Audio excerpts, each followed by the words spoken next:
രാത്രിയിലെ തിരുവചന ചിന്തയ്ക്ക് അടിസ്ഥാനമായിട്ട് വായിച്ചത് വിശുദ്ധ തിരുവെഴുത്തിലെ ആദ്യ പുസ്തകമാകുന്ന ഉൽപ്പത്തി പുസ്തകം അതിൻ്റെ 15-ാം അധ്യായത്തിൻ്റെ പ്രാരംഭവാക്യമാണ് ഇവിടെ പൊതുവിൽ വായിച്ചു കേട്ടത്. കഴിഞ്ഞ രാത്രികളിലും അവിടുന്ന് അനുവദിക്കുന്ന പക്ഷം നാളെ രാത്രിയിലുമൊക്കെ വളരെ ശക്തരായ ദൈവദാസന്മാരെ അയക്കുകയും ഇനിയും ദൈവം അയക്കുന്നത് ഓർത്തും ദൈവത്തെ സ്തുതിക്കുന്നു. അവരിൽ കൂടി ദേശത്തിന് കൂടപ്പെടുന്നവർക്ക് ആവശ്യമാകുന്ന ആത്മീക സന്ദേശം ദൈവം തരുന്നതോർത്തും ദൈവത്തെ സ്തുതിക്കുന്നു. ഇന്ന് രാത്രിയിലും നമുക്ക് അല്പസമയങ്ങൾ ദൈവത്തിൻ്റെ വചനം ശ്രവിക്കുകയും ധ്യാനിക്കുകയും ചെയ്യാം. ഈ രക്ഷയുടെ സുവിശേഷം ഈ രാത്രിയിലും ഈ ദേശത്ത് വാരി വിതറുവാൻ ദൈവമൊരുക്കുന്ന അവസരത്തിനായിട്ട് സ്തോത്രം. പ്രാരംഭത്തിൽ 1-2 കാര്യങ്ങൾ ഓർപ്പിക്കട്ടെ. മറ്റൊരുത്തനിലും രക്ഷയില്ല. നാം രക്ഷിക്കപ്പെടുവാൻ ഒരേ ഒരു വഴി, ഒരേ ഒരു മാർഗം യേശുക്രിസ്തു മാത്രം. യേശുക്രിസ്തു ഒരു വിഭാഗത്തിൻ്റെ, മതത്തിൻ്റെ, സംഘടനയുടെ, സഭയുടെ ആളല്ല. അവിടുന്ന് മുഴു ലോകത്തിൻ്റെയും ദൈവമാണ്. ഏത് മതത്തിലും കുലത്തിലും കുടുംബത്തിലും നിറത്തിലും നിലവാരത്തിൽപ്പെട്ടവർക്കും യേശുക്രിസ്തുവിനെ രക്ഷിതാവായി സ്വീകരിക്കാം, യേശുക്രിസ്തുവിനെ ആരാധിക്കാം, അംഗീകരിക്കാം. ഓർപ്പിച്ചല്ലോ, ഇത് ഒരു വിഭാഗത്തിൻ്റെ ദൈവമല്ല, അവിടുന്ന് മുഴു ലോകത്തിൻ്റെയും ദൈവമാണ്. കാലാകാലങ്ങളിൽ ഈ കർത്താവിനെ അറിയുവാനും ആരാധിപ്പാനും ഭാഗ്യം സിദ്ധിച്ചവരാണ് ഇന്ന് രാത്രി ഇവിടെ കൂടപ്പെട്ടിരിക്കുന്ന ബഹുമാന്യരായ ദൈവമക്കൾ. എന്താണ് സുവിശേഷം? ആ സുവിശേഷം എന്ന് പറഞ്ഞാൽ അത് ഒരു വ്യക്തിയാ, അത് മറ്റാരുമല്ല, കർത്താവാകുന്ന യേശുക്രിസ്തു. പൗലോസ് വളരെ സ്പഷ്ടമായിട്ട് പറഞ്ഞു, ദാവീദിന്റെ സന്തതിയായി ജനിച്ച് മരിച്ച് ഉയർത്ത യേശുക്രിസ്തു, ആ യേശുക്രിസ്തുവിനെ ഓർത്തുകൊള്ളുവീൻ, അതാകുന്നു സുവിശേഷം. സുവിശേഷം എല്ലാവർക്കും ആവശ്യമാണ്. നല്ല വാർത്തയാ, ഗുഡ് ന്യൂസ്. ഇത് നല്ല വാർത്തയാണ്. മറ്റു വാർത്തകളെല്ലാം നമ്മുടെ ഹൃദയത്തിനും കാതിനും പ്രയാസവും ഭീകരതയും അസ്വസ്ഥതയും ഉളവാക്കുമ്പോൾ നല്ല വാർത്ത ഒന്നേയുള്ളൂ, അത് സുവിശേഷമാണ്.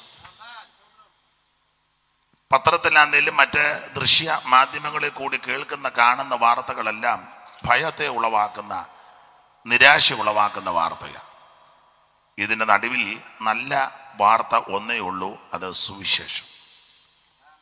സുവിശേഷം എല്ലാവർക്കും ആവശ്യമാണ്. 49-ാം സങ്കീർത്തനത്തിൻ്റെ പ്രാരംഭവാക്യം ഒന്ന് വായിച്ചാൽ ഉപകാരമായിരിക്കും. ദൈവത്തിന് മഹത്വം.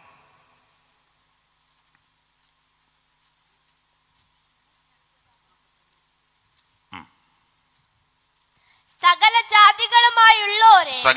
ജാതികളുമായുള്ളോരെ ഇത് കേൾപ്പീൻ. സകല ഭൂവാസികളുമായുള്ളോരെ ചെവിക്കൊള്ളുവീൻ. മതി. മോള് നന്നായിട്ട് വായിക്കുന്നുണ്ട്, തെറ്റുകൂടാതെ വായിക്കുന്നു. വളരെ സന്തോഷമുണ്ട്, അഭിനന്ദിക്കുന്നു. എന്നാലും ശുശ്രൂഷയ്ക്ക് ഉതകുന്ന രീതിയിൽ വായിക്കുന്നത് കുറച്ചുകൂടെ നല്ലതായിരിക്കും. ഒന്നും തെറ്റുന്നൊന്നുമില്ല, വളരെ നന്നായിട്ടാണ് വായിക്കുന്നത്. എങ്കിലും ആ പ്രസംഗത്തിന് കേട് വരാത്ത രീതിയിൽ ഒന്നുകൂടെ വായിച്ചേ, കേൾക്കട്ടെ, ഒക്കുന്നുണ്ടോ എന്ന്. സകല ജാതികളുമായുള്ളോരെ ഇത് കേൾക്കണം. എല്ലാവരും ഇത് കേൾക്കണം. സകല ജാതികളുമായുള്ളവരെ ഇത് കേൾക്കണം. എന്തുവാ കേൾക്കേണ്ടത്? സുവിശേഷം കേൾക്കണം. അടുത്തത്, സകല ഭൂവാസികളുമായുള്ളവരെ ചെവിക്കൊള്ള. ഇത് ചെവിക്കൊള്ളണം. എല്ലാവരും കേൾക്കണം, എല്ലാവരും ചെവിക്കൊള്ളണം. എല്ലാവർക്കും കേൾക്കാൻ പറ്റുന്നത് ഇതേ ഉള്ളൂ. മറ്റു കാര്യങ്ങളൊന്നും എല്ലാവരും കൂടി ഇരുന്ന് കേൾക്കാൻ പറ്റുന്നതല്ല. TV വെച്ചാൽ കാണുന്നതും കേൾക്കുന്നതും എല്ലാവർക്കും കൊടുക്കുന്നതല്ല. TV ഓൺ ചെയ്ത് വെച്ചിരിക്കുക. ചില കാര്യങ്ങൾ കാണുമ്പോൾ അമ്മ എഴുന്നേറ്റ് അടുക്കളയിലോട്ട് പോകും. അടുക്കളയിൽ പണിയൊന്നും ഉണ്ടായിട്ടല്ല, തള്ളയ്ക്ക് ഇത് കാണാൻ ഒക്കുകയല്ല, അതുകൊണ്ടാണ്. നിങ്ങൾക്ക് മനസ്സിലാകുന്നില്ല. ചില കാര്യങ്ങൾ കാണുമ്പോൾ വല്ല പിള്ളേർ എഴുന്നേറ്റ് പോകും. എല്ലാവർക്കും കൂടെ ഒന്നിച്ചിരുന്ന് കാണാൻ ഒക്കത്തില്ല, കേൾക്കാനും ഒക്കുകയില്ല. എല്ലാവർക്കും ഒന്നിച്ചിരുന്ന് കാണാനും ഒന്നിച്ചിരുന്ന് കേൾക്കാനും പറ്റാത്ത വാർത്തകളാണ് നമ്മൾ കണ്ടുകൊണ്ടും കേട്ടുകൊണ്ടും ഇരിക്കുന്നത്. എന്നാൽ എല്ലാവർക്കും കേൾക്കുവാനും കാണുവാനും പറ്റുന്ന ഒരേ ഒരു വാർത്ത, അത് സുവിശേഷമാണ്. അപ്പനും അമ്മയ്ക്കും മക്കൾക്കും മരുമക്കൾക്കും ഭർത്താവിനും ഭാര്യയ്ക്കും പ്രായമുള്ള മാതാപിതാക്കൾക്കും സഹോദരങ്ങൾക്കും പ്രിയപ്പെട്ടവർക്കും എല്ലാം ഒന്നിച്ചിരുന്ന് ഏക മനസ്സോടെ കേൾക്കാൻ പറ്റുന്ന ഒരേ ഒരു വാർത്ത, അത് സുവിശേഷം മാത്രമാണ്. ദൈവത്തിന് മഹത്വം. അതുകൊണ്ടാണ് വായിക്കുന്ന സകല ജാതികളും ഇത് കേൾക്കണം. ആ സുവിശേഷം ഈ ദേശത്ത് ദൈവകൃപയ്ക്ക് ശരണപ്പെട്ട് കേൾപ്പിക്കുവാൻ സാവകാശവും സാഹചര്യവും ഒരുക്കുന്ന കർത്താവിൻ്റെ ദാസനെയും കൂടെയുള്ളവരെയും ദൈവം ഉത്തരോത്തരം അനുഗ്രഹിക്കട്ടെ എന്ന് വീണ്ടും ഞാൻ പ്രാർത്ഥിക്കുന്നു. സമയമൊക്കെ അദ്ദേഹം പറഞ്ഞിട്ടുണ്ട്. കൃത്യസമയത്ത് ശുശ്രൂഷ അവസാനിപ്പിക്കും. എന്നെ ശുശ്രൂഷയ്ക്ക് ക്ഷണിച്ചതിന് ഒരിക്കൽ കൂടി നന്ദി. ഇത്രയും പേർക്ക് ഇവിടെ വന്ന് കേൾക്കുവാൻ ഇടയായതിനും നിങ്ങൾ ഇരുന്ന് തരുന്നതിന് നിങ്ങൾക്ക് നന്ദി. ഞാൻ നേരത്തെ വന്നാൽ അന്നേരം ആരും ഇവിടെ ഇല്ലായിരുന്നു. ഞാൻ പിന്നെ അപ്പുറത്തൊരു വീട്ടിൽ പോയിരിക്കുകയായിരുന്നു. അപ്പോൾ നിങ്ങളെല്ലാം വരട്ടെ. അപ്പം കർത്താവിൻ്റെ ദാസം വന്ന് പറഞ്ഞ് 8 മണിയാകുമ്പം 7:45 കഴിയുമ്പം വന്നാൽ മതി. എങ്കിലും ഇന്ന് രാത്രി ഇത്രയും പേർക്ക് എത്തിച്ചേരുവാൻ ദൈവം കരുണ ചെയ്തല്ലോ. അതിനായിട്ട് ദൈവത്തെ സ്തുതിക്കുന്നു. വായിച്ച തിരുവെടുത്ത് വളരെ പരിചിതമായ തിരുവെടുത്താണ്. ആമേൻ, സ്തോത്രം. ഒന്നുകൂടെ വായിച്ചു. അതിന്റെ ശേഷം അബ്രഹാമിന്റെ ദർശനത്തിൽ യഹോവയുടെ അരുളപ്പാടുണ്ടായതെന്നാൽ, അബ്രഹാമേ ഭയപ്പെടേണ്ട, ഞാൻ നിന്റെ പരിചയം നിന്റെ അതിമകത്തായ പ്രതിഫലവുമാകുന്നു. മതി. ഉൽപ്പത്തി പുസ്തകം 15-ാം അധ്യായത്തിന്റെ പ്രാരംഭവാക്യമാണ് വായിച്ചത്. ഈ സത്യവേദ പുസ്തകം, ഇതിന്റെ പേര് സത്യവേദ പുസ്തകം എന്ന്. ഇതുപോലെ വേറൊരു പുസ്തകമില്ല, ഇനിയൊട്ട് ഉണ്ടാക്കാൻ ഒക്കത്തുമില്ല. അഥവാ ആരെങ്കിലും ഉണ്ടാക്കിയാൽ ഒക്കുകയില്ല ഇതുപോലൊരു പുസ്തകം. ഇപ്പൊ ഞങ്ങളുടെ ഇടയിലെ ഉപദേശിമാർക്ക് ഈ പുസ്തകം കൊണ്ടുചെല്ലുന്നത് ഇപ്പൊ എൻ്റെ നാണക്കേട്, ഔട്ട് ഓഫ് ഫാഷൻ ആണെന്നാ പറയുന്നത്. പിന്നെ എല്ലാവരുടെയും കൈ മറ്റേ കുന്തമായിരിക്കുന്നത് എന്തുവാ, ടാബ്. നിങ്ങളുടെ കയ്യിലെല്ലാം വേദപുസ്തകമാണ്, മോൻ്റെ കയ്യിലും ഇല്ലേ? അതാ നിങ്ങളെ അഭിനന്ദിക്കുന്നു, കുഞ്ഞുങ്ങളെയൊക്കെ അഭിനന്ദിക്കുന്നു. പാട്ട് പാടുന്ന കുഞ്ഞുങ്ങൾ ചിലത് പാടുന്നതല്ലാതെ പുസ്തകമായിട്ടൊന്നും വരികയില്ല. മിക്കതും കാള കളിച്ച് നടക്കുക. നമ്മുടെ കയ്യിലും ഉണ്ടല്ലോ വേദപുസ്തകം. കയ്യിലുണ്ടോ? ആട്ടെ, ബാഗിനകത്താ, എന്നാലും ഉണ്ടല്ലോ. വീഡിയോ എടുക്കുന്നവരുടെ വേദപുസ്തകം ഉണ്ടോ? എന്തിയേ ഈ കുന്തമായിട്ട് വന്നിരിക്കുക വേദപുസ്തകം കൊണ്ടുവരാതെ?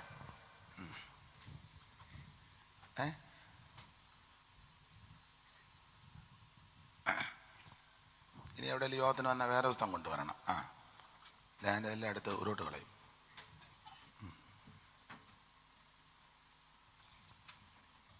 മുഴുവൻ കുരുക്ക.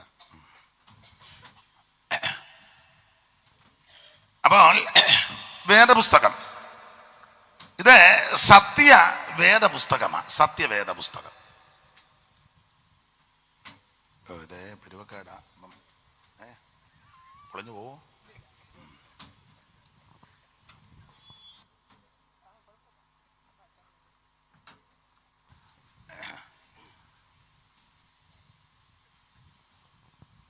ഈ സത്യവേദ പുസ്തകം, മറ്റു വേദങ്ങളൊക്കെ നമ്മൾ പഠിച്ചിട്ടുണ്ട്. 4 വേദം, 6 ശാസ്ത്രം, 18 പുരാണങ്ങൾ. ആ 4 വേദം ഋഗ്വേദം, യജുർവേദം, സാമവേദം, അഥർവേദം നമ്മൾ പഠിച്ചതാ. എന്നാൽ ഇതിന്റെ പേര് സത്യവേദ പുസ്തകം.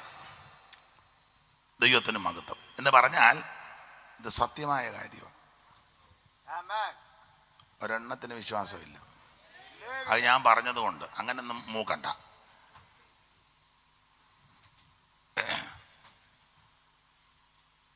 സത്യവേദ പുസ്തകം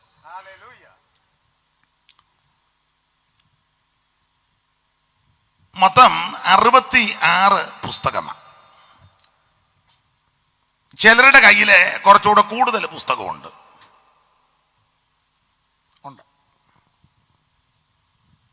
ആരാന്നറിയാമല്ലോ കൂടുതൽ പുസ്തകമുള്ളവർ?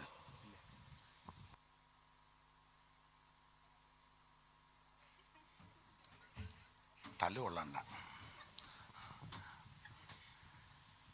അപ്പൊ ചിലരുടെ കയ്യിൽ കുറച്ച് പുസ്തകം കൂടെ കൂടുതലുണ്ട്. അപ്പൊ നിങ്ങൾ ചിന്തിക്കുക അതാരാണ്? അത് അവര് പോകുന്ന കാണുമ്പോൾ അറിയാം.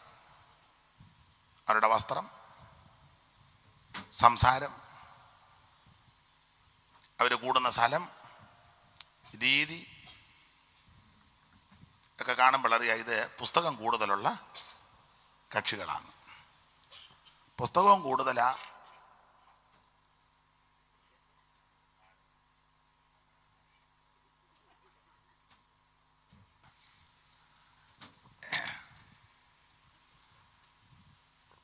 അപ്പോഴേ അങ്ങനെയുള്ള ഈ പുസ്തകം സത്യവേദ പുസ്തകം 66 പുസ്തകം.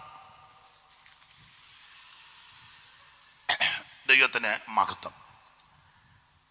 അതിലെ ആദ്യ പുസ്തകമാണ് ഉൽപ്പത്തി പുസ്തകം. ഒടുവിലത്തെ പുസ്തകമാണ് വെളിപ്പാട് പുസ്തകം. ചിലര് വെളിപാടെന്ന് പറയാറുണ്ട്.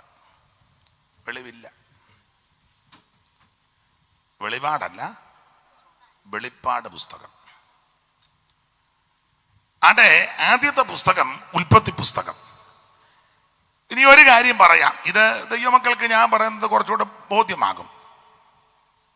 ഈ 2 പുസ്തകം പഠിക്കാനും പഠിപ്പിക്കാനും പിശാച് അനുവദിക്കുകയല്ല.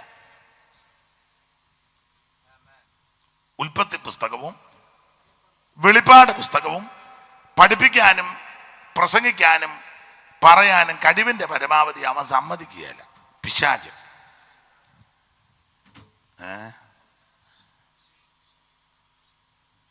അതെന്താന്ന് ചോദിച്ചാൽ, ഉൽപ്പത്തി പുസ്തകത്തിൽ ഇവന്റെ ആരംഭത്തെ പറ്റി കാണുന്നുണ്ട്, ഇവന്റെ തന്ത്രം.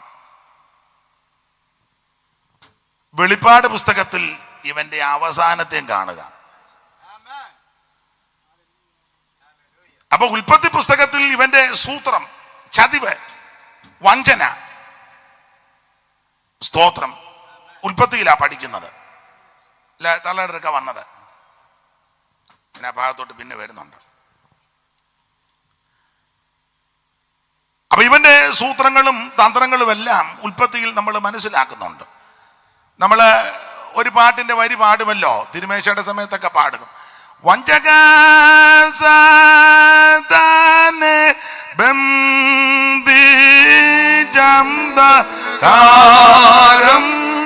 നീക്കുവാൻ, വഞ്ചക സാതാനെ ബന്ധിജംദകാരം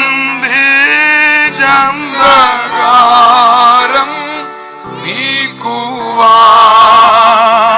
അഞ്ചുകായങ്ങൾ വഴിയായി പാഞ്ഞ തീരു രക്തമേ, അഞ്ചുകായങ്ങൾ വഴിയായി പാഞ്ഞ തീരു രക്തമേ,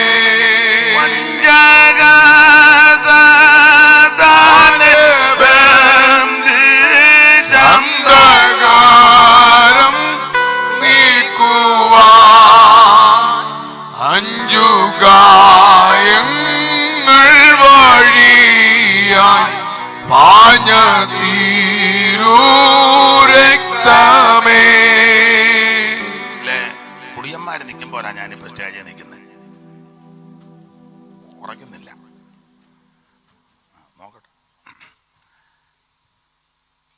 അപ്പൊ ശ്രദ്ധിക്കുക, ഈ 2 പുസ്തകം പഠിക്കാൻ പഠിപ്പിക്കാൻ പിശാച് അനുവദിക്കത്തില്ല.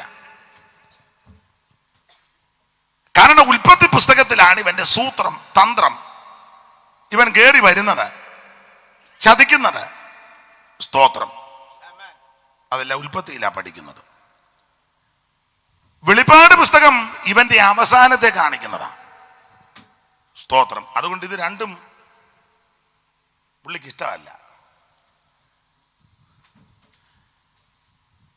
ഉൽപ്പത്തി പുസ്തകം ഓർപ്പിച്ചല്ലോ. വേദ പുസ്തകത്തിലെ 66 പുസ്തകത്തിലെ ആദ്യത്തെ 5 പുസ്തകം, അല്ല ഉൽപ്പത്തി പുസ്തകം, പുറപ്പാട് പുസ്തകം, ലേവിയ പുസ്തകം, സംഖ്യ പുസ്തകം, ആവർത്തന പുസ്തകം, 5 പുസ്തകം.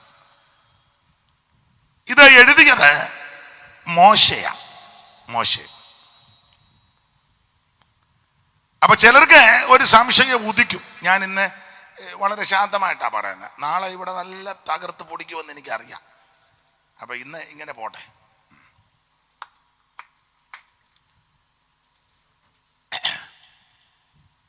ഈ 5 പുസ്തകം എഴുതിയത് പഴയ നിയമത്തിന്റെ മധ്യസ്ഥൻ എന്ന് പറയപ്പെടുന്ന മോശെ എഴുതിയതാണ് ഈ 5 പുസ്തകം. ആ മോശയ്ക്ക് ദൈവം ഇതെല്ലാം വെളിപ്പെടുത്തി കൊടുത്തു. അപ്പൊ ചിലക്ക് ന്യായമായിട്ടൊരു ചിന്തയുണ്ട്, മോശെ ജനിക്കുന്നതിന് മുമ്പാണല്ലോ ഉൽപ്പത്തി പുസ്തകത്തിലെ വിവരണങ്ങള്. ഭൂമിയെ ദൈവം രൂപപ്പെടുത്തിയെടുത്തതും മൃഗത്തെ സൃഷ്ടിച്ചതും പർവ്വജാതിയെ സൃഷ്ടിച്ചതും ഈ ഭൂചര ഖേചര വസ്തുക്കളെ മുഴുവൻ സൃഷ്ടിച്ചതും ആദമിനെ ഹവ്വായെയും ദൈവം സൃഷ്ടിച്ചതും ഒക്കെ മോശ ജനിക്കുന്നതിന് എത്രയോ കൊല്ലം മുമ്പാ. അപ്പൊ പിന്നെ പുള്ളി അങ്ങനെ ഇതെല്ലാം അറിഞ്ഞേ? അങ്ങനെ ചിന്തിച്ചിട്ടുണ്ടോ? ആട്ടെ, ഇന്നെങ്കിലും ചിന്തിച്ചല്ലോ, വലിയ കാര്യം. ഇതൊക്കെ ചിന്തിക്കണ്ടേ? ചുമ്മാ ഇങ്ങനെ ആത്മാവിൽ അയച്ചു പോയാൽ മതിയോ?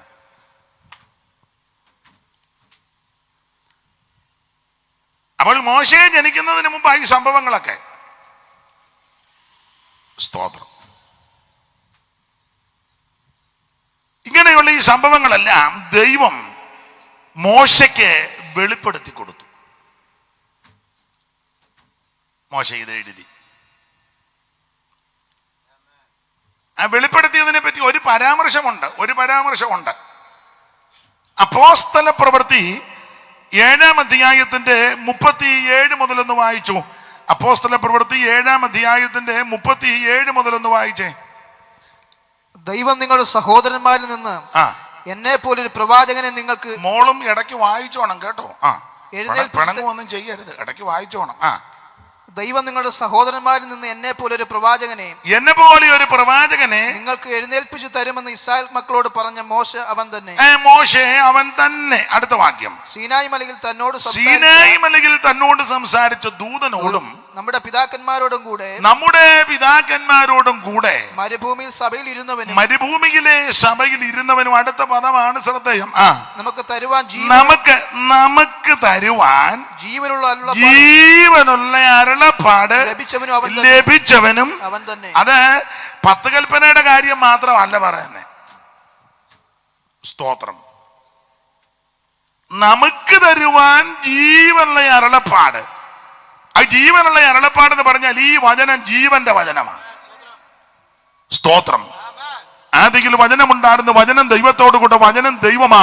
ഈ വചനത്തിന്റെ വിശേഷത, പ്രത്യേകത, ഇത് ജീവനുള്ള വചനമാണ്. അതുകൊണ്ടാ പറഞ്ഞ ജീവനുള്ള അരുളപ്പാട്. അത് മോശയ്ക്ക് ദൈവം വെളിപ്പെടുത്തി കൊടുത്തു.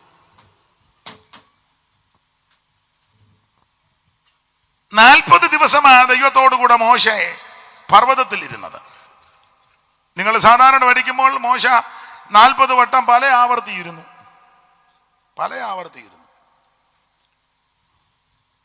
ഒന്നും രണ്ടും അല്ല. എല്ലാവരും 2 വട്ടം ഇരുന്നെന്നാ പറയുന്നത്, 2 വട്ടം അല്ല. അപ്പൊ ചുരുക്കി പറഞ്ഞാൽ അങ്ങനെ മോശ ഇരുന്നപ്പോൾ ഈ കാര്യങ്ങളെല്ലാം ദൈവം വെളിപ്പെടുത്തി കൊടുത്തു. അത് എഴുതി ക്രമപ്പെടുത്തി പുസ്തകമായിട്ട് നമുക്ക് ലഭിച്ചു. അപ്പൊ പണ്ട് കാലത്തും എഴുത്തുണ്ടായിരുന്നു.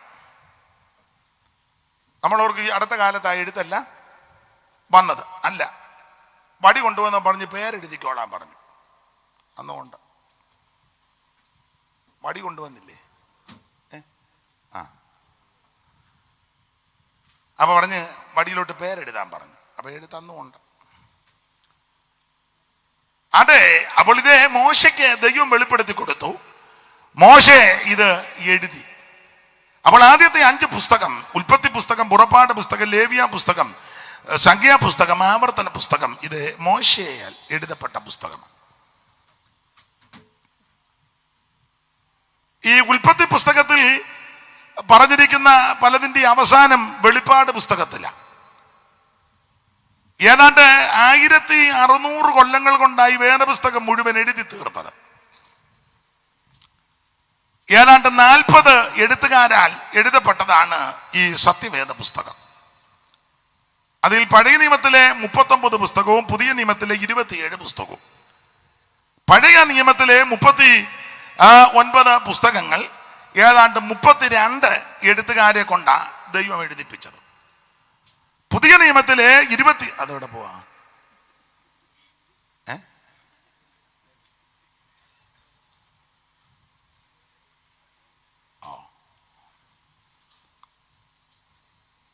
പുതിയ നിയമത്തിലെ 27 പുസ്തകങ്ങൾ 8 പേര് ചേർന്നാണ് എഴുതിയത്. 8 പേരെ കൊണ്ടാണ് എഴുതിപ്പിച്ചത്.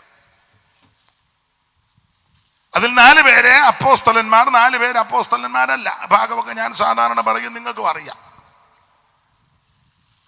അതെ, നമ്മൾ അങ്ങനെ ചിന്തിച്ചു പോയാൽ സമയം ഒത്തിരി അതിക്രമിച്ചു പോകും. അപ്പോൾ ആദ്യത്തെ പുസ്തകമാണ് ഉൽപ്പത്തി പുസ്തകം.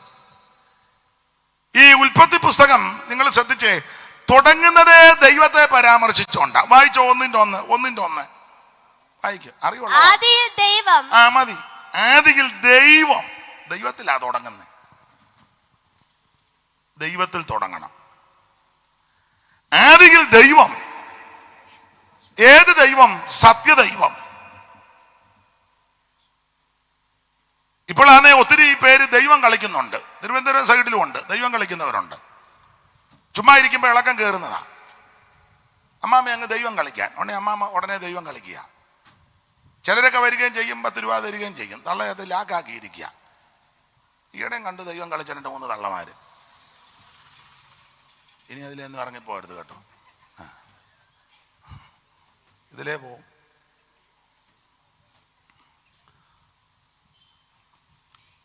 അപ്പൊ ശ്രദ്ധിക്കുക, സ്ത്രീകളും പുരുഷന്മാരും എല്ലാം ദൈവം കളിക്കുക. ആൾ ദൈവങ്ങളുടെ കാലമാണ്. കുറെ എണ്ണത്തിനെയൊക്കെ പോക്കി, ഇനിയും കുറെയൊക്കെ ഇരിപ്പുണ്ട്. ഈ അറിവും വിവരവും പരിജ്ഞാനവും ഒക്കെ വന്നിട്ടും ആൾക്കാർ പിന്നെ അവരുടെ പുറകെ പോവുക. കോട്ടയത്തുണ്ടായിരുന്നു ശാന്തമ്മ ദൈവം, താടത്തങ്ങാടിക്ക് ഇപ്പുറം ഉണ്ടായിരുന്ന ദൈവം തങ്കയാ ദൈവമായതാ. ബാബു ദൈവം, അങ്ങ് ദൈവം കളിക്കുക. ഈ പറയപ്പെട്ടതൊന്നും ദൈവമല്ല. ചിന്നമ്മ ദൈവമല്ല, ബാബു ദൈവമല്ല, തങ്ക ദൈവമല്ല, ചാന്ത ദൈവമല്ല. ഇതൊന്നും ദൈവമല്ല. ദൈവത്തിൻ്റെതായ വിശേഷതയുണ്ട്, ക്വാളിറ്റി ഉണ്ട്. ചുമ്മാ കണ്ട ഓക്കനെയെല്ലാം പിടിച്ച് ദൈവമാകാവോ?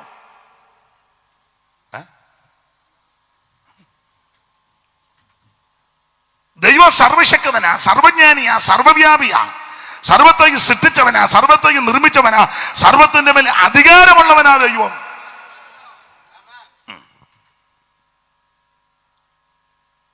സൈമൺ സാറിന്റെ വേദവിഹാരത്തിന്റെ പ്രഥമ ഭാഗം ഉണ്ട്.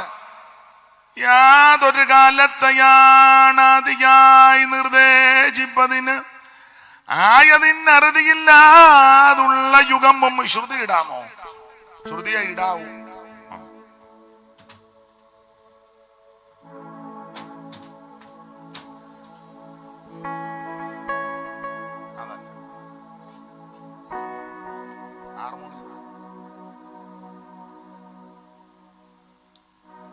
ശബ്ദം താഴ്ത്തി.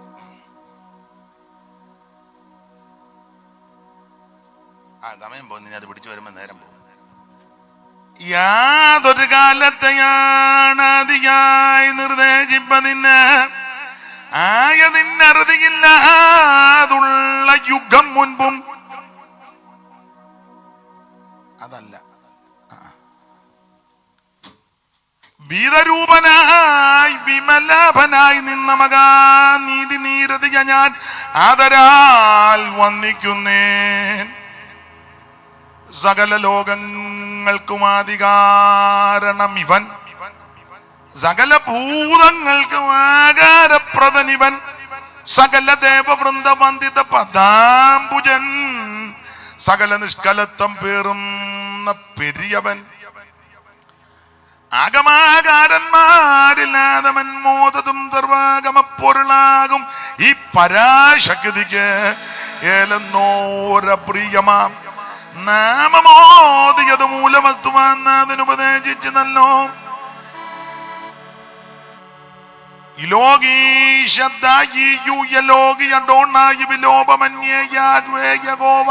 യാഗെന്നെല്ലാം മോശീയ ഗ്രന്ഥങ്ങളിൽ പറഞ്ഞിട്ടുള്ള നാമം ഈ ജനാൽ പ്രകർഷിതമെന്നേ വേണ്ടു. ഗൂഢവിഗ്രഹനായിട്ടെങ്കിലും വർത്തിക്കലും കൂടസ്ഥൻ നിജാശകൻ ആത്മാവെന്നിവ രണ്ടും കാലാനുസാരം പ്രകടീകരിച്ചിടും. പുഷ്പകാലത്ത് കളകണ്ഠം കളകൂചിതം പോലെ വ്യാഖ്യാനിക്കാൻ നേരമില്ല. അപ്പോൾ സർവശക്തനായ ദൈവം, നിത്യനായ ദൈവം, നീതിയുള്ള ദൈവം, ഏകദൈവം, സത്യദൈവം, സാക്ഷാൽ ദൈവം, ജീവനുള്ള ദൈവം.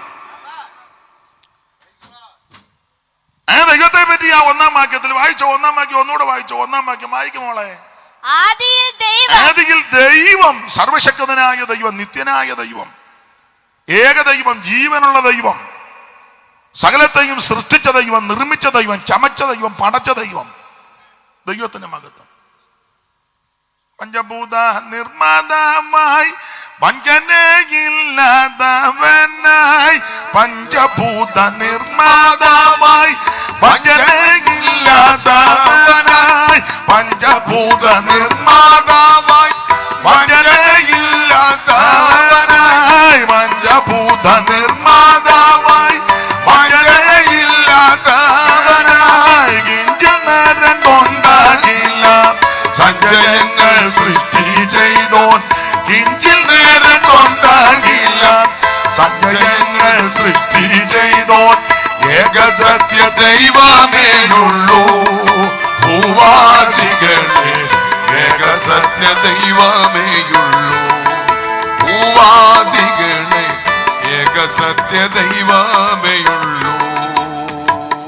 ഏകസത്യ ദൈവമൊന്ന്, ഏകരക്ഷിതാവുമൊന്ന്, ഏകസത്യ ദൈവമൊന്ന്, ഏകരക്ഷിതാവുമൊന്ന്, ഓ ഏകസത്യ വേദമൊന്ന്, ഏകരക്ഷമാർഗമൊന്ന്, ഏകസത്യ വേദമൊന്ന്, ഏകരക്ഷമാർഗമൊന്ന്, ഏകസത്യ ദൈവമേയുള്ളൂ ഭൂവാസികളെ, ഏകസത്യ ദൈവമേയുള്ളൂ ഭൂവാസികളെ, ഏകസത്യ ദൈവമേയുള്ളൂ. അപ്പൊ ശ്രദ്ധിക്കുക, ഈ കാണുന്ന സകല ജനാജനങ്ങളെ, അണ്ടകടാകത്തെയും ബ്രഹ്മാണ്ട കോടിടാണ്ടത്തെയും, ഈ കാണുന്ന സകല ഭൂചര ഖേചര വസ്തുക്കളെയും സകലത്തെയും സൃഷ്ടിച്ച ഏകദൈവം, നിത്യദൈവം, സത്യദൈവം, ജീവനുള്ള ദൈവം. ആ ദൈവത്തെ പറ്റി ആ ഒന്നാം വാക്യത്തിൽ ആദിയിൽ ദൈവം. ആ ആദി എന്നുള്ളത് വളരെ പഠിക്കേണ്ട ഭാഗമാ, അതിലോട്ട് ഇപ്പൊ പോകുന്നില്ല. ആദി എന്തിന്റെ ആദിയാന്നുള്ളതാ. സ്തോത്രം.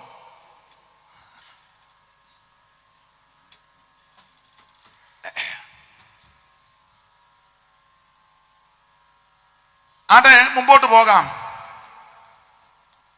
ഉൽപ്പത്തി പുസ്തകം 1-ാം അധ്യായം ആരംഭിക്കുന്നത് 1-ാം വാക്യം ദൈവത്തിൽ തുടങ്ങുക. പക്ഷേ അവസാനിക്കുന്നത് ശവപ്പെട്ടിയില്ല. 50:26 വായിച്ചു. യോസേഫ് 110 വയസ്സുള്ളവനായി മരിച്ചു.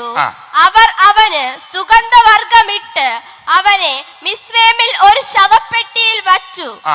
ഇനിയും ദൈവദാസൻ എന്ന് വായിച്ചേ, രണ്ടുപേരും വായിച്ചോ, കുഴപ്പമില്ല. യോസഫ് 110 മരിച്ചു. ഒന്നുകൂടെ വായിച്ചു.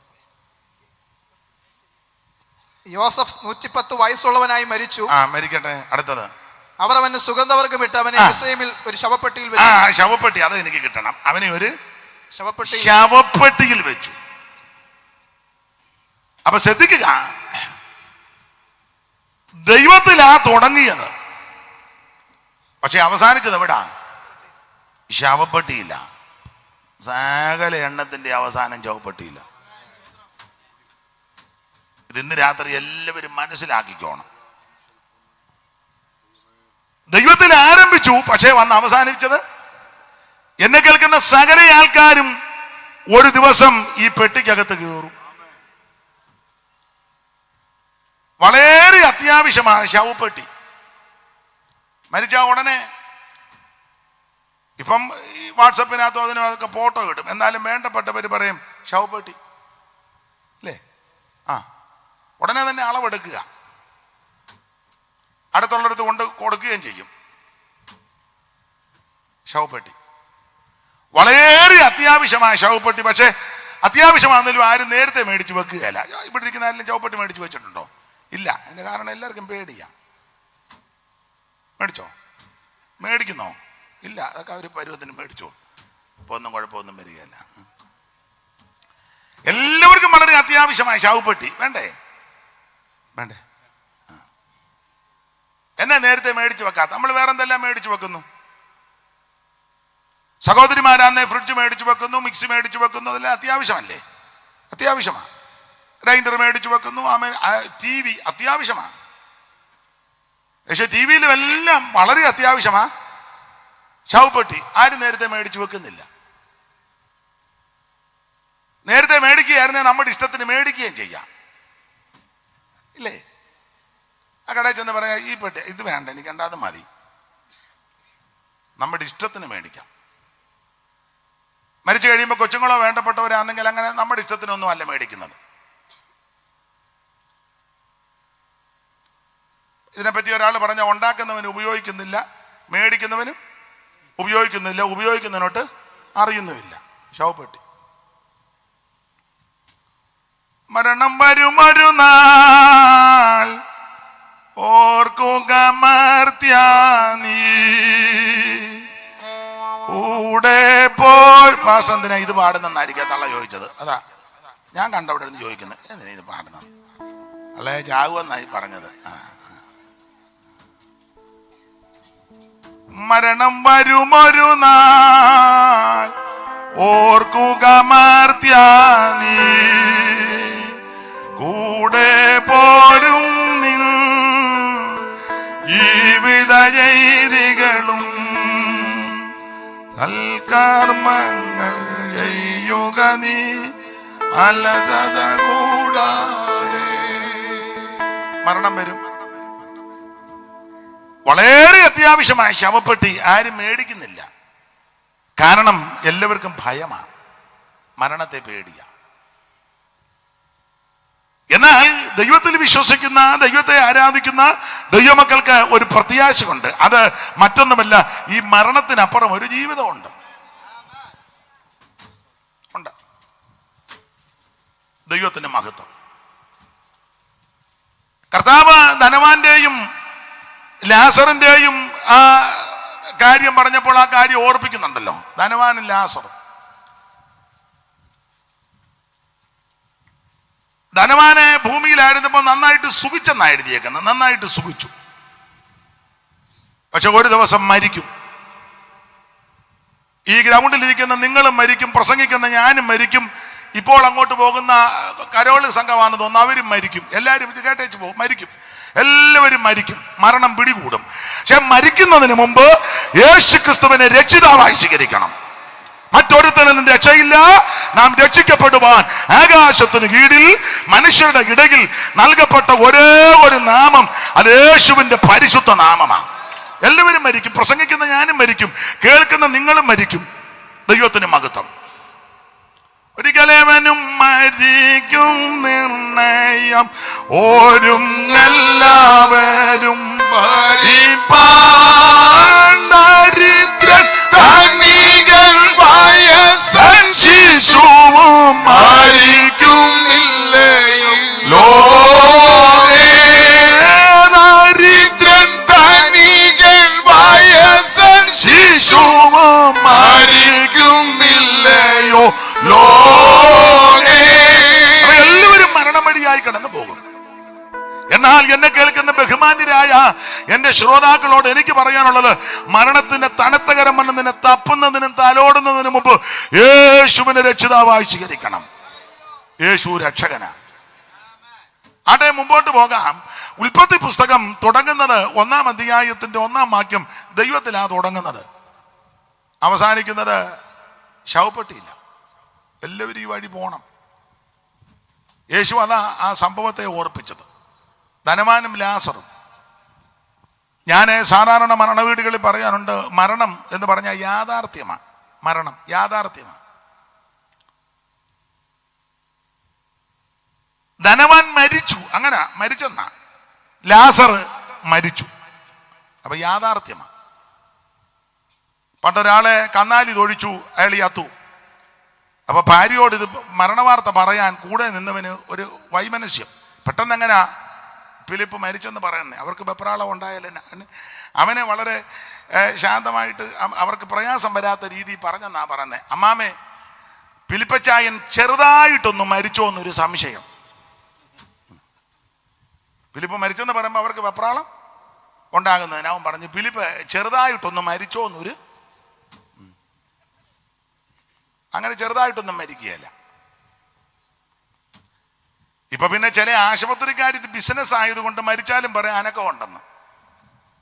ചിലര് ബിസിനസ് അല്ലേ, അതൊരു ഒരു ശുശ്രൂഷയാ. പക്ഷെ ഇപ്പൊ അത് വളരെ ബിസിനസ്സായി. ഞങ്ങളുടെ അവിടെയൊക്കെ പരസ്യം ഭയങ്കര പരസ്യമാണ്. എല്ലാ ഹൃദയങ്ങളും പറയുന്നു ഇന്നടത്തോട്ട് പോകാമെന്ന്. മനസ്സിലായല്ലോ? ഹൃദയങ്ങളെല്ലാം ഒന്നിച്ച് പറയുന്നു നമുക്ക് അങ്ങോട്ട് പോകാം.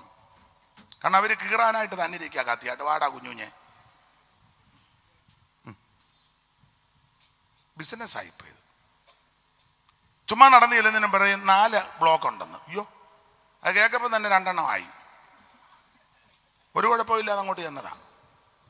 ബിസിനസ്സാ ഇത്. ബിസിനസ്സാ ഭയങ്കര ബിസിനസ്. ഇതുപോലെ ആശുപത്രിയുടെയും രോഗങ്ങളുടെയൊക്കെ പരസ്യം നിങ്ങൾ ഇതിനു മുമ്പ് കണ്ടിട്ടില്ലല്ലോ. ഇപ്പൊ നിങ്ങളൊന്ന് ഹോസ്പിറ്റലിൽ ചെന്നേ അവർ ഇങ്ങോട്ട് വിളിച്ചേക്കുക, തിങ്കളാഴ്ച വരികയല്ലേ? തിങ്കളാഴ്ച വരികയല്ലേ?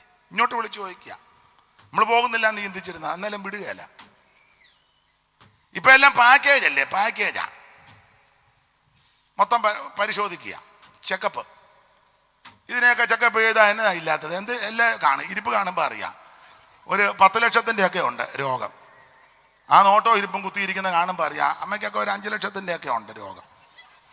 പോകാതിരിക്കുന്നതാണ് നല്ലത്. ഇരുന്നുകൊണ്ട് പ്രാർത്ഥിച്ച് ദൈവം സൗഖ്യമാക്കും. ഇത് ബിസിനസ്സാ, ബിസിനസ്. പിന്നെ ഇൻഷുറൻസും ഒക്കെ ഉണ്ട്. ചിലടത്ത് ചെല്ലുമ്പോഴേ ചോദിക്കും പേരെന്നാ? പേര് തങ്കമ്മ. അവർ നമ്മൾ ഓർക്കുന്ന താല്പര്യത്തോടെ ചോദിക്കുകയാണ്. എന്തുകൊണ്ട് പ്രായം? 74. മക്കളുണ്ടോ? 5 പേര്. എവിടാ? മൂത്തവൻ കാനഡ. അപ്പം അവർ പറഞ്ഞു ഈ തള്ളയെ വെച്ച് നമുക്ക് ആ ബിൽഡിങ് പണിയണം. മറ്റു മക്കൾ എവിടാ? ഒരുത്തൻ ലണ്ടനിൽ. അപ്പം പിന്നെ പണി നന്നായിട്ട്. തള്ള ഗവൺമെന്റ് പറയുക കാനഡയിലും ലണ്ടനിലും ഉണ്ടെന്ന്. അവരതനുസരിച്ച് എഴുതിയെടുക്കുക. അതെ. എങ്ങനെയാ വന്നേ? എൻ്റെ കാറേൽ. അപ്പൊ പിടിപ്പുള്ള തള്ളയാ.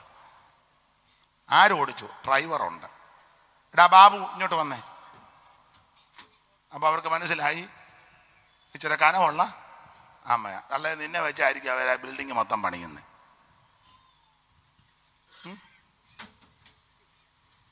ബിസിനസ് അല്ലേ? കൊണ്ടുചെന്നപ്പോഴേ ചിലർ മരിച്ചു. എന്നാലും അവർ അകത്തോട്ട് കയറി നമ്മളെ അതിലെ പറഞ്ഞ കാണിക്കത്തില്ല. കാണിക്കത്തില്ല. അങ്ങ് കയറ്റി. പിന്നെ എപ്പോഴാണ് കാണിക്കുന്നത്? 4 മണിക്ക് 4നും 5നും ഇടയ്ക്ക് ഒരു 10 മിനിറ്റ് എല്ലാവരെയും കാണിക്കുന്ന കൂട്ടത്തിൽ കാണിക്കും. അത് ആ വിടവി കൂടി ഇങ്ങനെ നോക്കിക്കോണം. ഈ വിടവി കൂടെ നോക്കിയാൽ എന്നാ കാണാൻ? ഉടനെ നമ്മൾ ചോദിക്കും ഡോക്ടറെ എങ്ങനുണ്ട്? ഇന്നലെ വലത്തെ കാലിനെ തള്ളവരിലൊന്ന് അനക്കിയെന്ന്. തള്ള ചത്തിട്ട് 2 ദിവസമായി. ആരനക്കാനാ? ഉടനെ നമുക്ക് ആട്ടെ വിരലനക്കിയല്ലോ.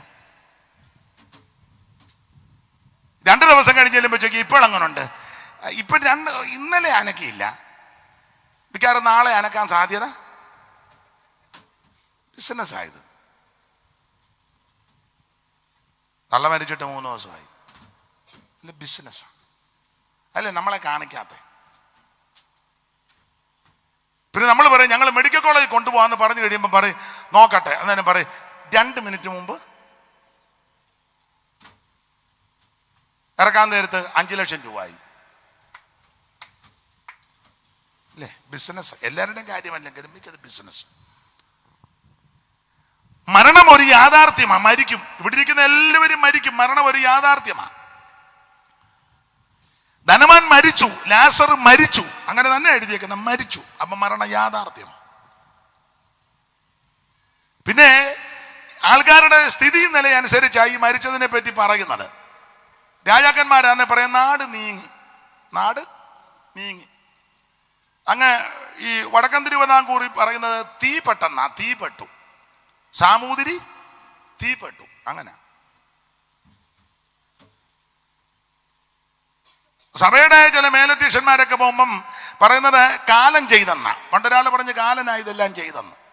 ഞാൻ പറഞ്ഞതല്ല, ഇതെല്ലാം കാലനാ. അപ്പൊ ചിലർ പോകുമ്പോ കാലം ചെയ്തു.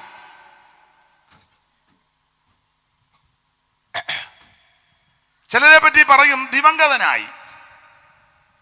സ്ഥിതിയും നിലവാരവും ഒക്കെ അറിഞ്ഞാ കൊടുക്കുന്നത്. ചിലരെ പറ്റി പറയുന്നത് നിര്യാതനായി. ജനപ്രതിനിധികളൊക്കെ ആണെങ്കിൽ അങ്ങനെ കൊടുക്കും, അന്തരിച്ചു, നിര്യാതനായി. സാധാരണക്കാരാന്ന് പറയാം, പാപ്പച്ചൻ ചത്തുപോയി, ചത്തു, മരിച്ചുപോയി.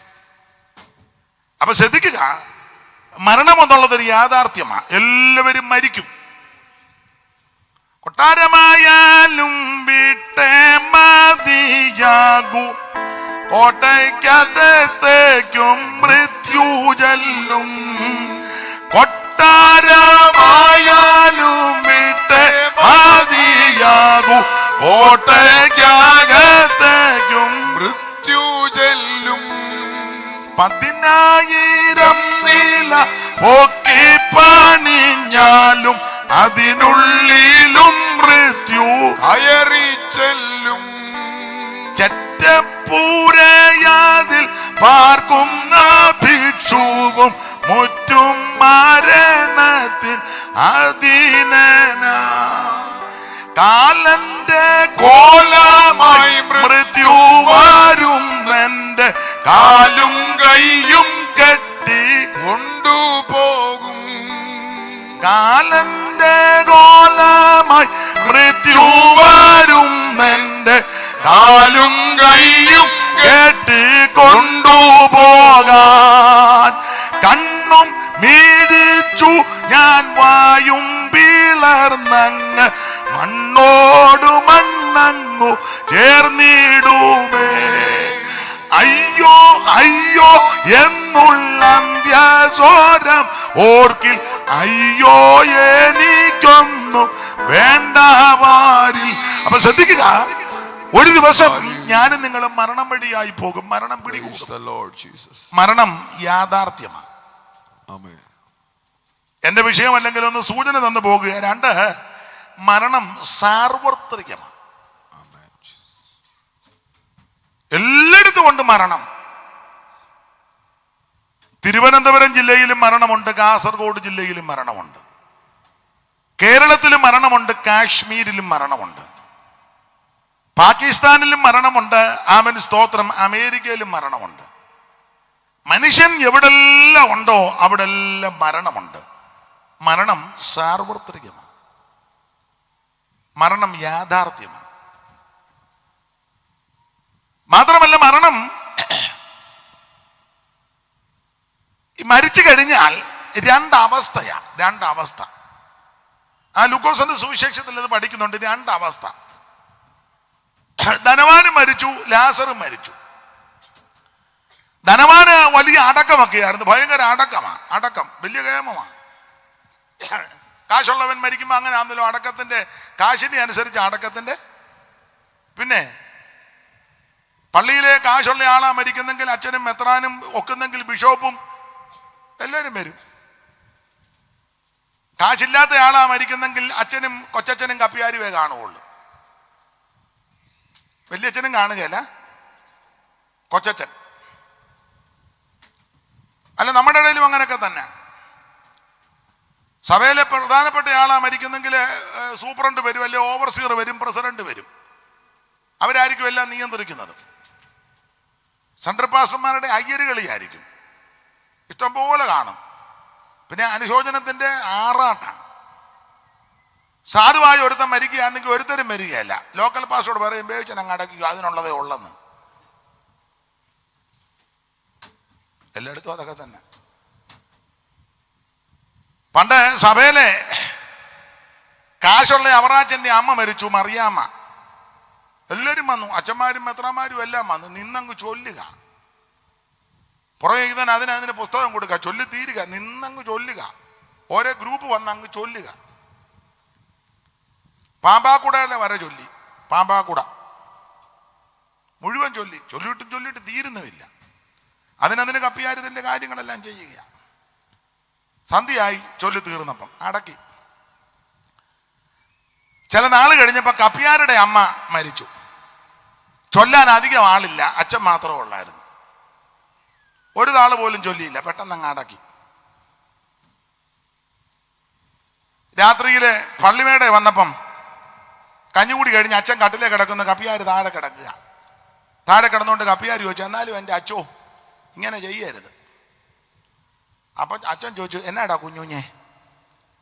എന്നാലും വലിയ വീട്ടിലെ അവറാച്ചൻ്റെ അമ്മ മറിയാമ്മ കൊച്ചമ്മ മരിച്ചപ്പം കണ്ടമാനം നിങ്ങളെല്ലാം ചൊല്ലി, പാമ്പാക്കുടയുടെ വരെ ചൊല്ലിയല്ലോ. ഞാനല്ലേ എല്ലായിടത്തും എടുത്ത് പുസ്തകം തന്നെ. എന്നാൽ എൻ്റെ അമ്മ മരിച്ചപ്പം ഒരു താള് പോലും ചൊല്ലിയില്ല, പെട്ടെന്ന് അടക്കുകയും ചെയ്തല്ലോ.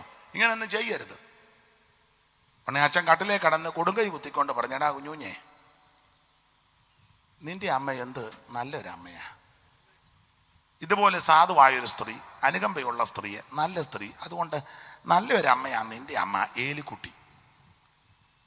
ഒത്തിരി ഒന്നും ചൊല്ലണ്ടടാ, പെട്ടെന്ന് പൊക്കോളൂ. വലിയ വീട്ടിലെ അവറാച്ചന്റെ മറിയാമ്മ കൈ ഇറത്ത ഉപ്പ് തേക്കാത്ത കാഞ്ഞ തള്ളയാടാ. ഞങ്ങൾ പാമ്പാക്കുടയുടെ വരെ ചൊല്ലിയിട്ട് തിരിച്ചു പോയപ്പോൾ എല്ലാവരും പറഞ്ഞ് പോയിട്ടില്ലെന്നാ പറഞ്ഞ്. മെത്രാൻ പറഞ്ഞു പോകാൻ സാധ്യത കുറവാണ്. നിങ്ങൾക്ക് മനസ്സിലായി കാണും. എല്ലായിടത്തും ഇതൊക്കെ തന്നെ. ദൈവത്തിന് മഹത്വം. അപ്പൊ ധനവാൻ മരിച്ചു. ധനവാൻ മരിച്ചപ്പം ഭയങ്കര അടക്കം. അങ്ങനെയല്ലേ എഴുതിയേക്കുന്നത്? വായിച്ച് എടുത്തു വെച്ചല്ലോ, വായിക്കേ. ധനവാനായ ഒരു മനുഷ്യൻ, അല്ല ഈ കണ്ണിക മുതൽ അങ്ങ് വായിച്ചു. അപ്പൊ എല്ലാരും കേൾക്കട്ടെ, ഇതിനകത്തുള്ള കാര്യമാണ്. ധനവാനായ ഒരു മനുഷ്യൻ ഉണ്ടായിരുന്നു. കഥയല്ല കേട്ടോ, അവൻ ധൂമ്രവസ്ത്രം, കഥയല്ല, ഉപമയല്ല, കെട്ടുകഥയല്ല, ഉണ്ടായിരുന്നെന്നാ. യേശു ആ പറഞ്ഞത്. യേശു നമ്മളെ പോലെ കള്ളമൊന്നും പറയുകയല്ല.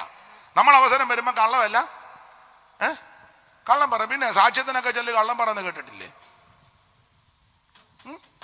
ഒരുത്തൻ പണ്ട് സാക്ഷി പറഞ്ഞു, ഒരാൾ സാക്ഷി പറഞ്ഞതാ, എൻ്റെ ശരീരത്തിൽ നിന്ന് 60 ലിറ്റർ പഴുപ്പെടുത്തെന്ന്. 60 ലിറ്റർ മൈക്ക് കിട്ടിയപ്പോൾ ഇളക്കം കയറിയതാ. അപ്പോൾ ഒരാൾ ചോദിച്ചാൽ അതിനെ ടാങ്കർ ലോറിക്കകത്ത് കൊണ്ടുവരുന്നതാണോ എന്ന്. ചുമ്മാ വായി വരുന്ന വിളിച്ചു പോവും. 60 ലിറ്റർ. പിന്നെ യേശു കള്ളമൊന്നും പറയുകയല്ല. അവിടുത്തെ വാക്ക് ഊവൊന്നും ഇല്ലില്ലെന്നുമാ. യേശു പറഞ്ഞത് ഇത് ഉണ്ടായിരുന്നെന്നാ, കഥയല്ല, ഉപമയല്ല, നടന്ന സംഭവമാ. ധനവാനായൊരു മനുഷ്യനുണ്ടായിരുന്നു. വായിര്. അവൻ ധൂമ്രവസ്ത്രവും പട്ടും ധരിച്ച്, ധൂമ്രവസ്ത്രവും പട്ടും ധരിച്ച് ദിനംപ്രതി ആഡംബരത്തോടെ, എല്ലാ ദിവസവും വളരെ ആഡംബരത്തോടെ സുഖിച്ചുകൊണ്ടിരുന്നു. ഇങ്ങനെ സുഖിച്ചുകൊണ്ടിരിക്കുക. സുഖിക്കുന്നവരെല്ലാം ശ്രദ്ധിച്ചോ. സുഖമായി വാഴാമെന്ന് നിനച്ചിടേണ്ട, സുഖിക്കുവാനുള്ള സ്ഥലം ഇവിടെയല്ല. സുഖമായി വാഴാമെന്ന് നിനച്ചിടേണ്ട, സുഖിക്കുവാനുള്ള സ്ഥലം ഇവിടെയല്ല. നേരമില്ല. അപ്പൊ സുഖിച്ചോണ്ടിരുന്നു. ലാസർ എന്ന പേരുള്ള ഒരു ദരിദ്രൻ, ലാസർ എന്ന പേരുള്ള ഒരു ദരിദ്രൻ വ്രണം നിറഞ്ഞവനായി, വ്രണമൊക്കെ നിറഞ്ഞവനായി അവന്റെ പടിപ്പുരയ്ക്കൽ കിടന്നു. അവന്റെ പടിപ്പുരയ്ക്കൽ കടന്നു. ധനവാന്റെ മേശയിൽ നിന്ന് വീഴുന്നത് തിന്ന്, ധനവാന്റെ മേശയിൽ നിന്ന് വീഴുന്നത് തിന്ന് വിശപ്പടക്കുവാൻ ആഗ്രഹിച്ചെന്നാ, വിശപ്പടക്കാൻ ആഗ്രഹിച്ചു. നായ്ക്കളും വന്ന് അവന്റെ വ്രണം നക്കും. വിശപ്പടക്കാൻ ആഗ്രഹിച്ചു. വിശപ്പ് അടക്കിയെന്നൊന്നുമില്ലല്ലോ, ആഗ്രഹിച്ചെന്നേ ഉള്ളൂ. ഇയാൾ കൊടുത്തൊന്നും അവിടെ എഴുതിയിട്ടില്ല. ഉണ്ടോ? ആഗ്രഹിച്ചു. സ്തോത്രം. നായ്ക്കൾ വന്ന് വ്രണവും നക്കുക. ആട്ടിക്കളയാനും ആട്ടി ഓടിക്കാൻ പോലും ഒരുത്തനില്ല. ആരും സഹായമില്ല, ഒരുത്തനുമില്ല. അങ്ങനെയാണല്ലോ അന്നും ഇന്നുമൊക്കെ. സ്തോത്രം. അടുത്ത വാക്യമായിരുന്നു. ആ ദരിദ്രൻ മരിച്ചപ്പോൾ ദൂതന്മാർ അവനെ അബ്രഹാമിന്റെ മടിയിലേക്ക് കൊണ്ടുപോയി. അയ്യോ, ദൂതൻ കൊണ്ടുപോയി. വ്രണം നിറഞ്ഞ് കിടക്കുന്നവനാ, പടിവാതിക്ക വീടൊന്നുമില്ല, വീടില്ല, ചുറ്റുപാടില്ല, ആഹാരമില്ല, നല്ല വസ്ത്രമില്ല, വ്രണം നിറഞ്ഞ് ആരോരുമില്ലാതെ കിടക്കുക. പക്ഷേ അവൻ ദൈവത്തെ വിളിക്കുന്നവനാ, ദൈവഭക്തനാ. അപ്പൊ ഇടയ്ക്ക് പറയാം, ദൈവഭക്തന്മാരാകുന്ന പലർക്കും ഇങ്ങനെയുള്ള അനുഭവങ്ങൾ ഉണ്ടാകും കേട്ടോ. അല്ല, ദൈവത്തെ വിളിക്കുന്നവനെല്ലാം അംബാനിയെ പോലെ ആക്കുകയല്ല.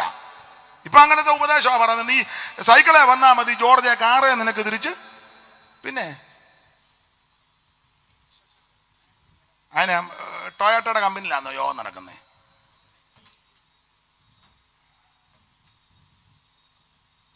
ദൈവത്തെ ഭജിക്കുന്നവനാ, പക്ഷെ വ്രണമാ, ദാരിദ്ര്യ ദുഃഖമുണ്ട്, വീട് ഒന്നുമില്ല, സഹായത്തിനും ആരുമില്ല, പടിവാതിക്കൽ ഇങ്ങനെ കിടക്കുക. മറ്റേ പുള്ളി നന്നായിട്ട് സുഖിച്ചോണ്ടിരിക്കുക. അപ്പൊ ഈ ദരിദ്രൻ മരിച്ചപ്പം ദൂതന്മാരവനെ, സ്തോത്രം,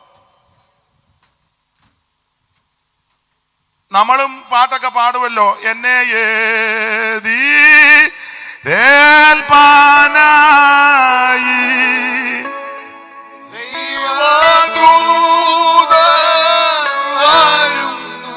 അമ്മേ പാടമേ, ജാഗത്തൊന്നുമില്ല, അഥവാ ചത്താലും ദൂതം വരുമല്ലോ. എന്നെ ഏതി ഏൽപ്പാനായി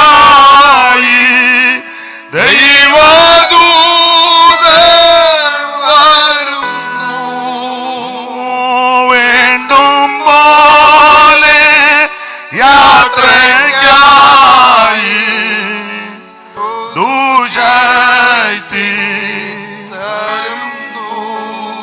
അപ്പോൾ ഇവനെ ദൂതന്മാരെ അബ്രഹാമിന്റെ മടിയിലോട്ട് കൊണ്ടുപോവുക.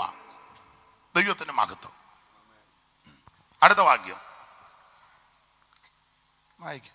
ധനവാനും മരിച്ച് അടക്കപ്പെട്ടു. പുള്ളി മരിച്ചു. പാതാളത്തെ യാതന. ഞാൻ ഇങ്ങനെ പറഞ്ഞേ, ധനവാൻ മരിച്ചു, ഇങ്ങനെ പെട്ടു, അങ്ങനെ എഴുതിയേക്കുന്നത്. മരിച്ചടക്കപ്പെട്ടു. പെട്ടു. സുഖിച്ചപ്പോൾ ഒന്നും പുള്ളി ഓർത്തില്ല ഇങ്ങനെ പെടുവന്ന്.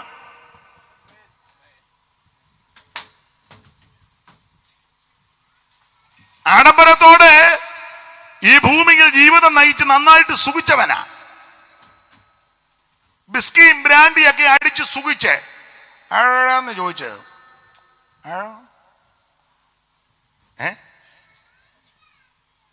ഓറേഷ് അല്ലേ?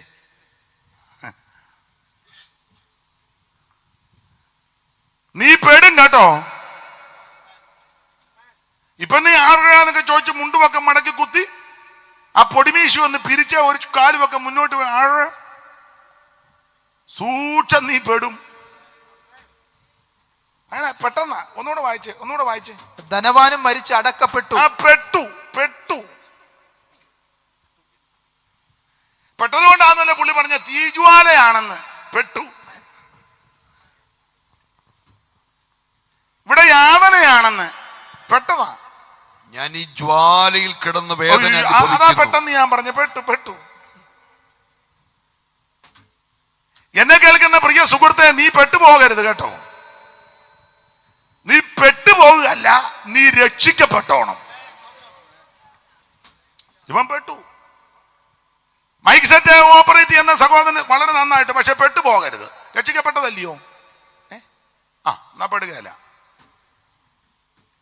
ഇതെടുക്കുന്ന മക്കൾ രക്ഷിക്കപ്പെട്ടതല്ലേ? നമ്മൾ പിന്നെ എനിക്കറിയാം, ബൈബിൾ കൊണ്ടുവന്നില്ലെന്നേ ഉള്ളൂ, എന്നാലും രക്ഷിക്കപ്പെട്ടതാ.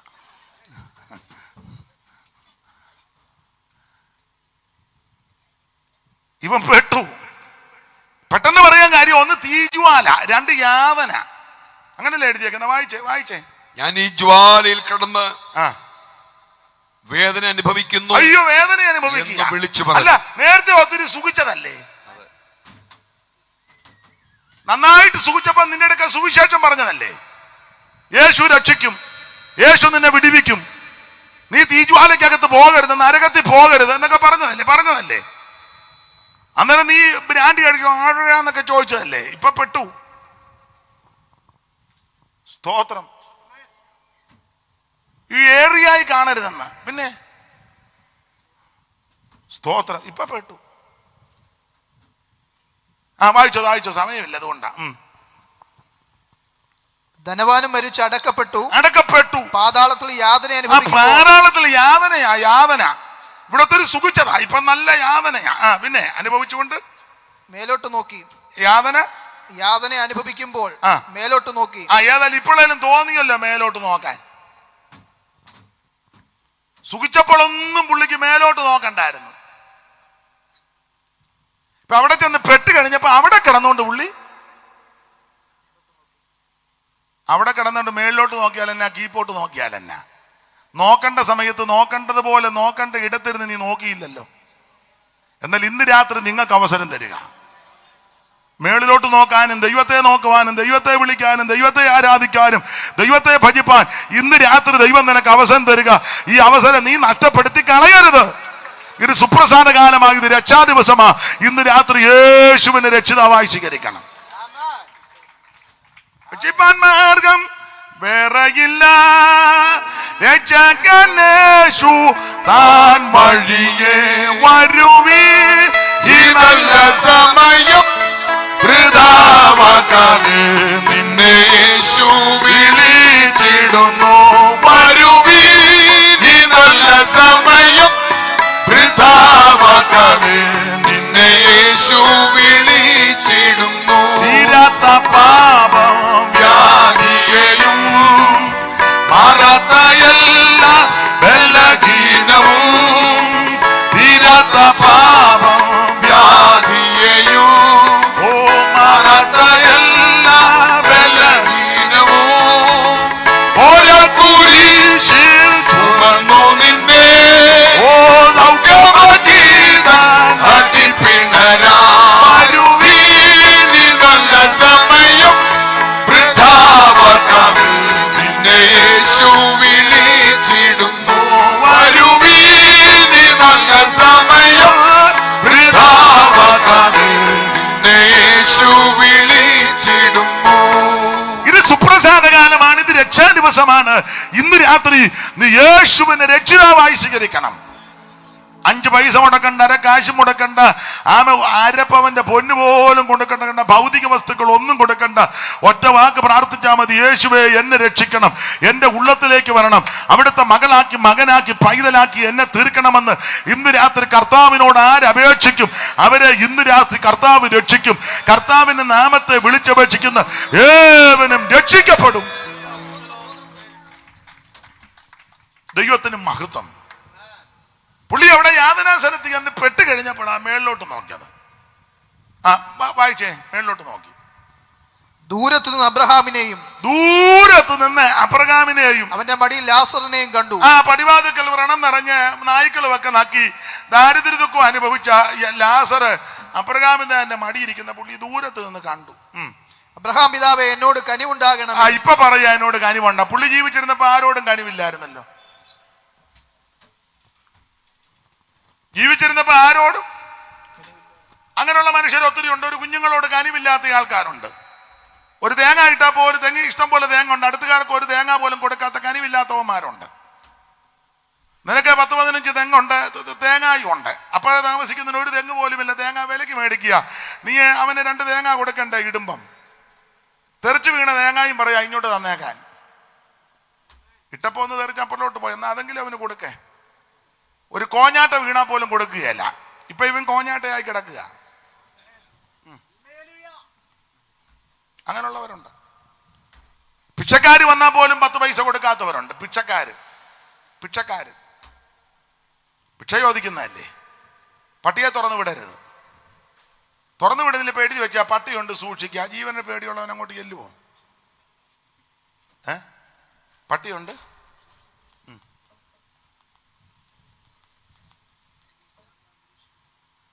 അങ്ങനൊക്കെ എഴുതി വെച്ചത്. ഒരു കനിവുമില്ല. കനിവില്ലാത്ത ആൾക്കാരുണ്ട്. മക്കളോട് കനിവില്ലല്ലോ, മാതാപിതാക്കളോട് കനിവില്ലല്ലോ, സ്വന്തം അപ്പനും അമ്മയ്ക്കും വെള്ളം കൊടുക്കാത്ത എത്ര എണ്ണമുണ്ട്. കണ്ടമാനം പ്രാർത്ഥിക്കുകയും ചെയ്യും. അപ്പനും അമ്മയും അനാഥശാലല്ല, എന്നും അങ്ങ് യോഗത്തിന് പോക്കാം. ഏറ്റവും ഫ്രണ്ടിൽ ഇരുന്ന് തുള്ളുന്ന കാണാം.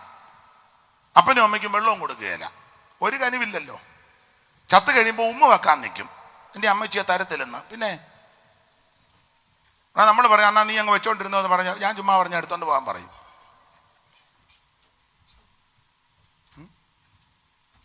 സ്തോത്രം. കനിവില്ലെന്ന് മനുഷ്യന് കനിവൊന്നുമില്ല, ദയയില്ലല്ലോ. ഭിക്ഷക്കാർക്ക് പോലും 10 രൂപ കൊടുക്കാത്ത ആളുണ്ട്, ഉണ്ട്. കൈയറത്ത ഉപ്പ് തേക്കാത്തവരുണ്ട്. രാവിലെ ഒരു വ്യക്തി നിങ്ങളുടെ വീട്ടിൽ വന്നാൽ ഉണ്ടെങ്കിൽ ഒരു കട്ടൻ കൊടുക്കുക എന്നുള്ളത് സാമാന്യ മര്യാദയാണ്. 3/4 മണിക്കൂർ സംസാരിച്ചാലും ചൂടുവെള്ളം പോലും കൊടുക്കുകയില്ല. പിന്നെ എന്നാ ഉണ്ട്, പിന്നെ എന്നാ ഉണ്ടെന്ന് ചോദിക്കുക. പിന്നെ എന്നാ ഉണ്ട്, വേറെ എന്നാ ഉണ്ട്? കനിവില്ല. വീട്ടിൽ നല്ല ഭക്ഷണം ഉണ്ടാക്കിയ ചിലപ്പോൾ അപ്പുറത്തെ വീട്ടിൽ അവർക്ക് സാഹചര്യം മോശമാണെങ്കിൽ ആ ഉണ്ടാക്കുന്നതിൻ്റെ ഒരു വിഹിതം അവർക്ക് കൊടുക്കണം. മനസ്സിലാകുന്നുണ്ട്. എന്നിട്ട് മറുഭാഷ പറയാവുള്ളൂ. അല്ല ഇങ്ങനെ കിടന്ന് ഇങ്ങനെ 66 KB പിടിച്ച പോലെ ഇങ്ങനെ ഇരിക്കരുത്. ഇതൊക്കെ ചെയ്യണം. കനിവുണ്ടായിരിക്കണം. സഹജീവികളോട് സഹാനുഭൂതിയും അനുകമ്പയും മനസ്സിലുമൊക്കെ ഉണ്ടായിരിക്കണം. ഈ പുള്ളി ജീവിച്ചിരുന്നപ്പോൾ യാതൊരു കനിവും ഇല്ലായിരുന്നു. ഇപ്പൊ പറയാ, അബ്രഹാം പിതാവേ എന്നോട് കനിവുണ്ടാകണമേ. എങ്ങനെ നീ ചെയ്താലല്ലേ നിനക്ക് കിട്ടുവോളൂ. വിറകാൻ എങ്ങനെയാ കൊയ്യുന്നേ? മറ്റുള്ളവരെ ബഹുമാനിക്കണം, ആദരിക്കണം. അത് ജാതിയോ മതമോ വർഗമോ വർണ്ണം നോക്കിയല്ല. സ്തോത്രം. മനുഷ്യനെ മനുഷ്യനായിട്ട് കാണണം, അവനെ ബഹുമാനിക്കണം. എല്ലാ മനുഷ്യർക്കും അവൻ്റെ ആ വ്യക്തിത്വമുണ്ട്, അതിനെ ഹനിക്കരുത്. മനസ്സിലായോ? ചിലപ്പം മുസ്ലിം ആയിരിക്കും, ഹൈന്ദവനായിരിക്കും, അക്രൈസ്തവനായിരിക്കും, അല്ലെ പല വിഭാഗത്തിൽപ്പെട്ട ആളായിരിക്കും, അല്ലെ നിരീശ്വരവാദി ആയിരിക്കും, ആരും ആകട്ടെ. പക്ഷെ അദ്ദേഹത്തിന് വ്യക്തിത്വമുണ്ട്, ദൈവത്തിന് മഹത്വം, അത് ഹനിക്കരുത്. പുസ്തകത്തിലെ വാക്യം അങ്ങനെ മറ്റുള്ളവരെ ശ്രേഷ്ഠരെന്ന് എണ്ണണമെന്ന ദൈവത്തിന് മഹത്വം. ഓരോരുത്തരും സ്വന്തം ഗുണമല്ല മറ്റുള്ളവന്റെ ഗുണം ഒന്നും കൂടെ നോക്കണമെന്ന വേദപുസ്തകത്തിൽ. മനസ്സിലായോ? വണ്ടിയെ കയറുമ്പോൾ പ്രായമുള്ളൊരു അപ്പച്ചനുണ്ടെങ്കിൽ നമ്മൾ ഇരിക്കുക, ഒന്ന് എഴുന്നേറ്റ് കൊടുക്കണം, അപ്പച്ചനെ ഇരിക്കാൻ പറയണം. ഇത് അപ്പച്ചനെ കണ്ടോണ്ട് വെളിയിലോട്ട് തലയിട്ടുകൊണ്ടിരിക്കുക, നാട് കണ്ടോണ്ട് തിരുവനന്തപുരം വരെ. അവിടെ ഇങ്ങനെ നിന്നാലേ അപ്പച്ചനെ കാണുകയുള്ളൂ. അപ്പച്ചനെ കാണുമ്പോൾ ചിലപ്പോൾ അപ്പച്ചൻ പറയും കുഞ്ഞെ ഒന്ന്, അപ്പം പിന്നെ എഴുന്നേക്കാൻ തോന്നും.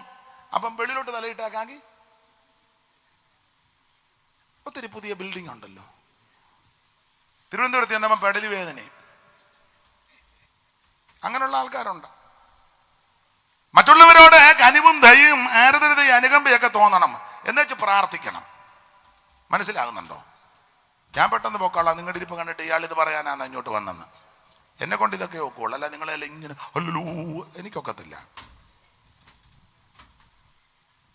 ഇപ്പൊ കിടന്ന് പ്രാർത്ഥിക്കാം, അബ്രഹാം പിതാവേ എന്നോട് കനിവ് തോന്നണം. അടുത്ത വാക്യം വായിര്. ലാസർ വിരലിന്റെ അറ്റം വെള്ളത്തിൽ ഇപ്പോൾ ആ ലാസർ ഉണ്ടെന്നും ലാസറെ കൊണ്ട് ഉപകാരം ഉണ്ടെന്നും, പടിവാതിൽക്ക് കിടന്നപ്പോ ഇങ്ങനെ ഒരുത്തൻ കിടക്കമുണ്ടെന്നോ അവനെ കൊണ്ട് വല്ല ഗുണം വരുമെന്നോ ഒന്നും ചിന്തിച്ചേ ഇല്ല. ഇപ്പൊ യാതനാ സ്ഥലത്ത് കിടന്ന പുള്ളി അവിടെ കിടന്നുകൊണ്ട് മേളോട്ട് നോക്കിയപ്പോൾ അബ്രഹാം പിതാവിന്റെ മടിവിൽ ലാസർ ഇരിക്കുന്ന. ഉടനെ പറയാ, പിതാവേ ഇങ്ങോട്ടൊന്ന് വിടാവോ ഒന്ന്. പിതാവേ നീ ഇപ്പൊ ഇവിടെ കിടന്നോണ്ട് പിതാവേ എന്ന് വിളിച്ചാൽ ഏത് പിതാവ് നിന്നെ രക്ഷിക്കാനാ? പിതാവേ ഞങ്ങൾക്ക് വേണ്ടി ഏത് പിതാവ് വരാനാടാ? പിതാവേ, പിതാവ് പറഞ്ഞു, മോനെ നീ ഉമ്മ കിടന്ന് നിലവിളിക്കുക, അങ്ങോട്ട് എനിക്കും വരാനൊക്കത്തില്ല. ഇത് ഷട്ടിലടിക്കുന്ന പരിപാടിയല്ല. രാവിലെ പിതാവ് ഇങ്ങോട്ട് വന്ന് വൈകുന്നേരം നിന്നെ അങ്ങോട്ട്, അങ്ങനെയുള്ളത്തെ കേസല്ല ഇത്. ഇത് അങ്ങോട്ടും ഇങ്ങോട്ടും വരാൻ ഒക്കത്തില്ല. അവ പറയാ, അബ്രഹാം പിതാവേ, വായിച്ചേ, അബ്രഹാം പിതാവേ എന്നോട് കനിവുണ്ടാകണമേ, എന്നോട് കനിവുണ്ടാകണമേ. ലാസർ വിരലിന്റെ അറ്റം വെള്ളത്തിൽ മുക്കി, ലാസർ വിരലിന്റെ അറ്റം വെള്ളത്തിൽ മുക്കി എന്റെ നാവിനെ തണുപ്പിക്കേണ്ടതിന്, എന്റെ നാവിനെ തണുപ്പിക്കേണ്ടതിന് അയക്കണമേ, അവനെ അയക്കണമേ, അവനെ അയക്കണം. ഞാൻ ഈ ജ്വാലയിൽ അയ്യോ, ഞാൻ ഈ ജ്വാലയിൽ കിടന്ന് വേദന അനുഭവിക്കുന്നു എന്ന് വിളിച്ചു. ജീവിച്ചിരിക്കുമ്പോൾ നീ മേളിലോട്ട് നോക്കണം, ദൈവത്തെ നോക്കണം. സങ്കീർത്തനക്കാരൻ പാടിയിരിക്കുന്നത്, ഞാൻ എൻ്റെ കണ്ണ് പർവ്വതങ്ങളിലേക്ക് ഉയർത്തുന്നു, എനിക്ക് സഹായം എവിടെ നിന്ന് വരും? എൻ്റെ സഹായം ആകാശത്തെ ഭൂമി ഉണ്ടാക്കിയ യഹോവയെങ്കിൽ നിന്നാണ്. ജീവിച്ചിരിക്കുമ്പോൾ ദൈവത്തെ ഭജിക്കണം. മരിച്ചു കഴിഞ്ഞ് പ്രാർത്ഥിച്ചോ പാടിയോ ചൊല്ലിയോ ചൊല്ലുത്തിയോ ഞങ്ങൾ ഉപദേശമാര് പ്രസംഗിച്ചോ അല്ലെങ്കിൽ അച്ഛന്മാര് പ്രസംഗിച്ചോ അവൻ നീട്ടി പാടിയോ പാട്ടുകാർ ഇറക്കി ആർക്കും ആരും എങ്ങും വിടാനൊക്കത്തില്ല. ജീവിച്ചിരിക്കുമ്പോൾ യേശുവിനെ രക്ഷിതാവായി സ്വീകരിക്കണം. അതിനാ ദൈവം നിനക്ക് അവസരം തരുന്നത്. ദൈവത്തിന് മഹത്വം. മാതാപിതാക്കൾ ജീവിച്ചിരിക്കുമ്പോൾ അവർക്കൊരു ഉമ്മ കൊടുത്താൽ മനസ്സിലാകും മക്കൾ തന്നതാണ്.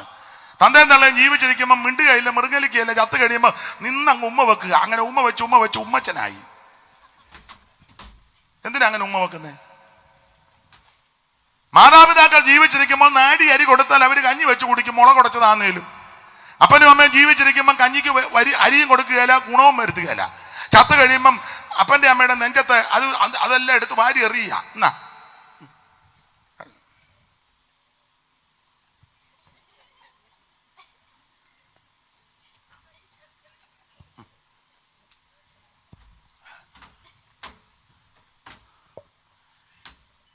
ജീവിച്ചിരിക്കുമ്പോ ഇച്ചിരി വെള്ളം കൊടുക്കേ. ജീവിച്ചിരിക്കുമ്പോ ചെയ്യേണ്ടതെല്ലാം ചെയ്യണം. ചത്ത് കഴിഞ്ഞ് ചെയ്തിട്ട് വലിയ ഗുണമൊന്നുമില്ല. അപ്പൊ ഇപ്പൊ പറയുക, അബ്രഹാമിതാവേ ലാസറിനെ ഇങ്ങോട്ട് വിടണം. അതിനാ അവനെ വിരലിന്റെ അറ്റം മുക്കി എന്റെ നാവ് പിന്നെ അവിടെ വെള്ളമായിട്ടിരിക്കുമൊന്നും അല്ല.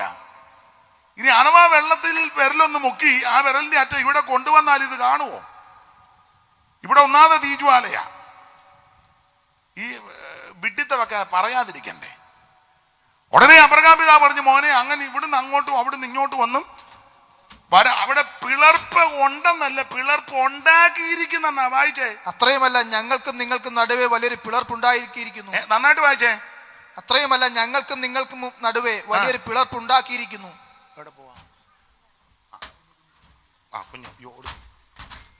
ഒന്നുകൂടെ വായിച്ചേ.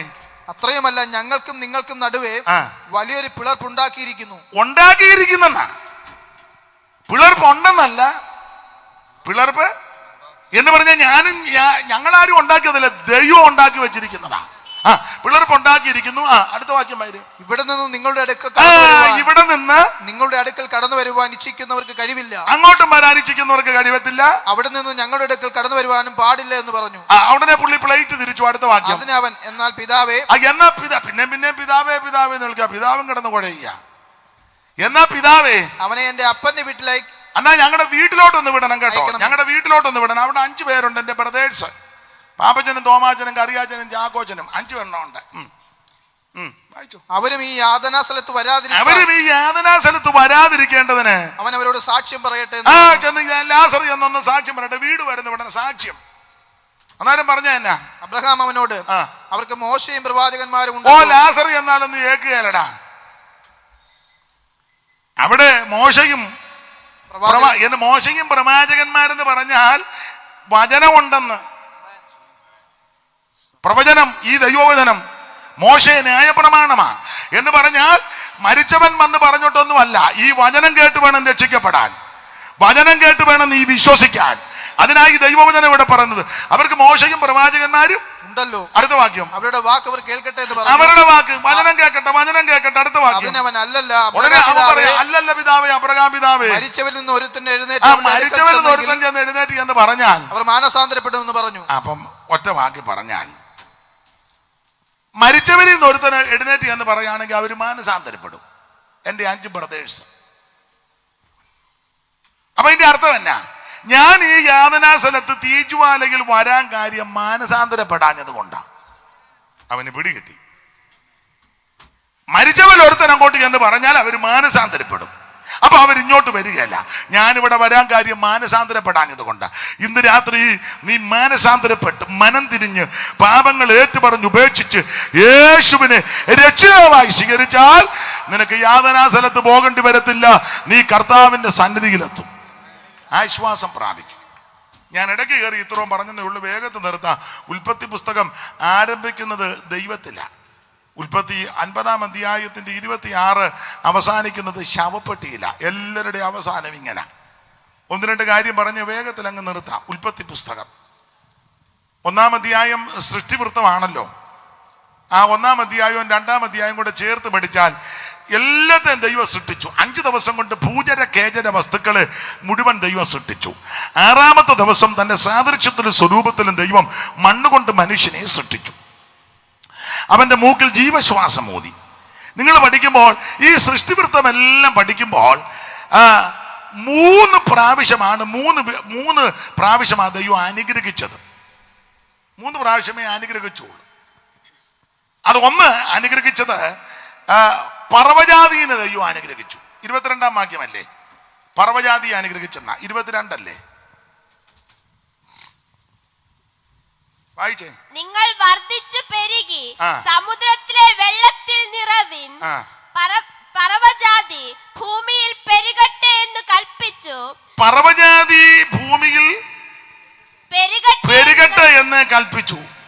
ദൈവം അവയെ അനുഗ്രഹിച്ചു. അപ്പൊ പറവജാതിയെ മുഴുവൻ ദൈവം അനുഗ്രഹിച്ചു. അത് പ്രത്യേക വിഷയമാണ്. എന്നാൽ അതിനു മുമ്പ് സൃഷ്ടിച്ചതെല്ലാം ദൈവം നല്ലതെന്ന് കണ്ടെന്ന സ്തോത്രം, നല്ലതെന്ന് കണ്ടു. ദൈവത്തിന്റെ മഹത്വം. പക്ഷെ അനുഗ്രഹിച്ചെന്ന് ആദ്യം കൊടുത്തിരിക്കുന്നത് 22-ാം വാക്യത്തിൽ പറവജാതിയെ ദൈവം അവയെ അനുഗ്രഹിച്ചു. പിന്നെ അനുഗ്രഹിച്ചത് 28-ാം വാക്യം വായിച്ചേ.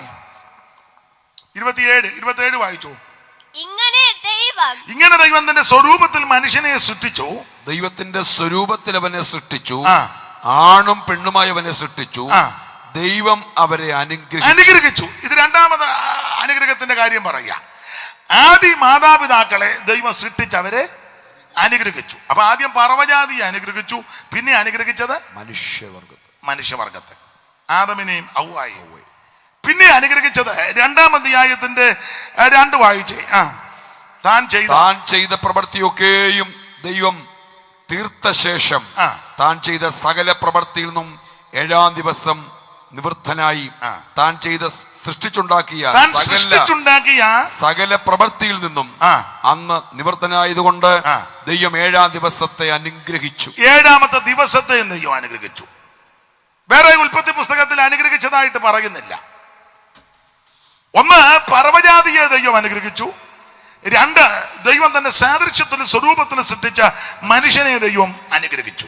പിന്നെ 7-ാം ദിവസത്തെ അനുഗ്രഹിച്ചു. അതിന്റെ അർത്ഥം ഇത്രയേ ഉള്ളൂ.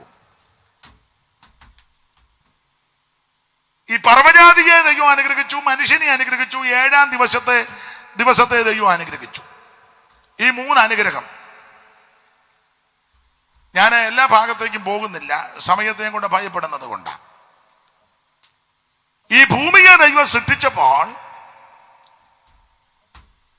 വെറുതെ സൃഷ്ടിച്ചതല്ലെന്ന യെശയ്യാ പ്രവചനവും യെരമ്യാവും പഠിക്കുമ്പോൾ നമ്മൾ വായിക്കുമ്പോൾ പഠിക്കുന്നത് പാർപ്പിനാ.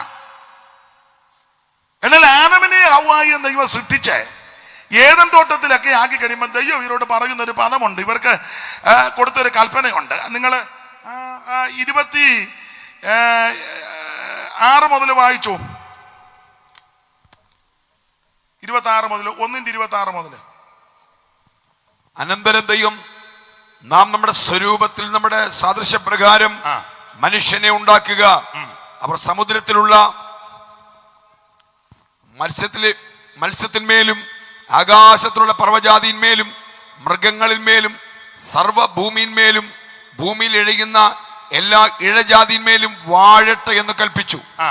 ഇങ്ങനെ ദൈവം തന്റെ സ്വരൂപത്തിൽ മനുഷ്യനെ സൃഷ്ടിച്ചു. ഇനി 28-ാമത്തിന്റെ ഒടുവിലത്തെ ഭാഗം കൂടെ വായിച്ചു. 28-ന്റെ ഒടുവില് സകല ഭൂചര ജന്തുവിന്മേലും വാഴുവീൻ എന്നവരോട് കൽപ്പിച്ചു. അവിടെ 2 പ്രാവശ്യം വാഴട്ടെ, വാഴുവിൻ എന്ന് ദൈവം കൽപ്പിച്ചു. അതെന്താ ഇങ്ങനെ വാഴട്ടെ, വാഴുവിൻ എന്ന് ദൈവം നമ്മൾ സാധാരണ പറയുന്നതും പഠിപ്പിക്കുന്നതും ഇതിനെ അടക്കി ഭരിക്കണം, അടക്കണം എന്നൊരു പദം ഉണ്ടല്ലോ, വായിച്ചേ. ഉണ്ട്.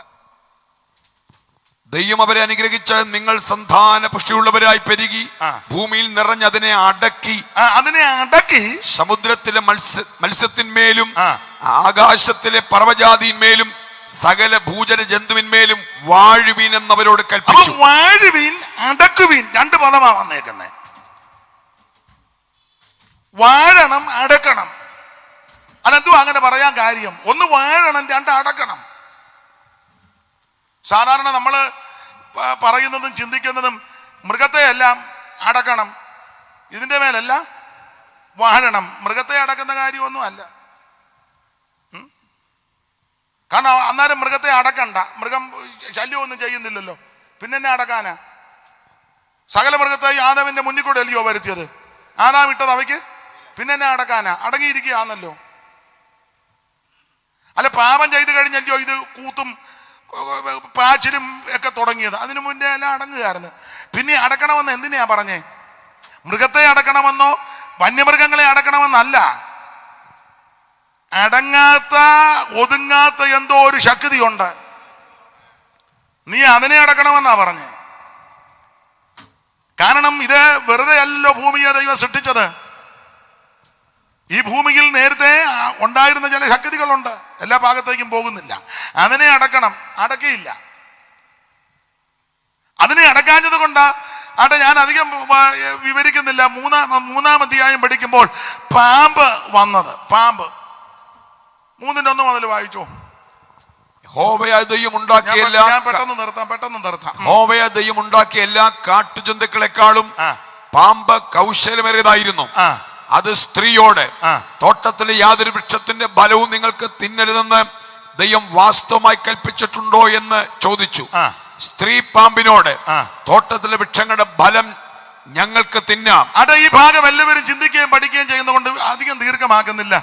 പാമ്പ് വന്നെന്നുള്ളതാ. ഈ സ്ത്രീയുടെ ഇടയ്ക്കൽ പാമ്പ് വന്നു.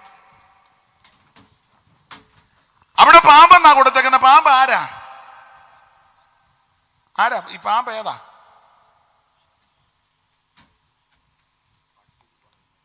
സ്തോത്രം. വെളിപ്പാട് പുസ്തകം 20-ാം അധ്യായത്തിന്റെ 2 വായിച്ചേ. ആരാന്ന് തെളിയുന്നുണ്ട് പാമ്പ് ഏതാന്ന്. വെളിപ്പാട് 20-ന്റെ 2 വായിച്ചു. അവൻ പിശാചും സാത്താനും എന്നുള്ള പഴയ പാമ്പായ മഹാസർപ്പത്തെ പിടിച്ച്. പിശാചും സാത്താനും എന്നുള്ള പഴയ പാമ്പ്. അപ്പൊ ഈ പാമ്പ് ഏതാന്ന് ചോദിച്ചാൽ പിശാച. അപ്പൊ പാമ്പിന്റെ രൂപത്തിൽ, വേഷത്തിൽ ഇവൻ ഈ സ്ത്രീയുടെ അടുക്കൽ വന്ന് പിശാച വന്നേ. എല്ലാ വാക്യങ്ങളും ഭാഗത്തേക്ക് പോകുന്നില്ല. അപ്പം 1-ാം അധ്യായത്തിൽ അടക്കണം, വാഴണമെന്ന് ദൈവം ഉദ്ദേശിച്ചത് അവൻ ആനയും പുലിയും കടുവായെ അടക്കണമെന്നല്ല, പിശാചിനെ അടക്കണം, സാത്താനെ അടക്കണം. ദൈവത്തിന് മഹത്വം. അത് അടക്കയില്ല. സാത്താനെ അടക്കണം. കാരണം നിങ്ങൾ ലൂക്കോസിന്റെ സുവിശേഷം എടുപ്പിക്കുന്നില്ല. കർത്താവ് ശുശ്രൂഷ ചെയ്ത സമയത്ത് ശിഷ്യന്മാർ പറഞ്ഞു, ഇവര് ശുശ്രൂഷയ്ക്കൊക്കെ പോയി തിരിച്ചു വന്നപ്പോ ചോദിച്ചു എങ്ങനെ ഉണ്ടായിരുന്നു പ്രോഗ്രാം. അപ്പൊ പറയാ, ഭൂതം വിട്ടുപോയി, രോഗി സൗഖ്യമായി, ഭയങ്കര ഡെലിവറൻസ്. ചട്ടി വന്നത് അങ്ക ഓടിപ്പോകുന്ന കണ്ടു. ഇപ്പോൾ ബ്രദറിന് എന്തോ സംഭവിച്ചു. സ്തോത്രം. എനിക്ക് നടുവിന് നടന്നാട്ടെ. ഉടനെ തിരിച്ചിങ്ങോട്ട് നടന്നാട്ടെ. ഉടനെ പറഞ്ഞ ബ്രദറെ, ഈ ബ്രദർ ആ ബ്രദറിനെ കൊണ്ടുവന്നു. അപ്പൊ ഈ ബ്രദർ ആ ബ്രദറുമായിട്ട് നടന്നു. ബ്രദറെ എന്നാടാ ചുമ്മാ കിടന്നു. അവളവിടെ വിടുതലൊക്കെ നടന്നപ്പോ കർത്താവ് പറഞ്ഞ, സാത്താൻ മിന്നല് പോലെ ആകാശത്ത് നിന്ന് വീഴുന്നത്. എന്നിട്ട് അടുത്ത ചേർത്ത് പറയാ, പാമ്പുകളെയും തേളുകളെ. കണ്ടോ, സാത്താന്റെ കാര്യം പറഞ്ഞ ഉടനെ കൊടുത്ത പദം പാമ്പെന്നാ. പാമ്പ്. ഇപ്പൊ മനസ്സിലായോ പാമ്പ് ഏതാണ്? പിശാച. ഇവനെ അടക്കണമെന്ന 1-ാം അധ്യായത്തിൽ ദൈവം കൽപ്പന കൊടുത്തത്. അടക്കിയില്ല. ഞാൻ അധികം ദീർഘമാക്കുന്നില്ല. ഞാൻ പുസ്തകം അങ്ങ് അടക്കിയ സമയമായതുകൊണ്ടാ. സമയമായില്ലേ?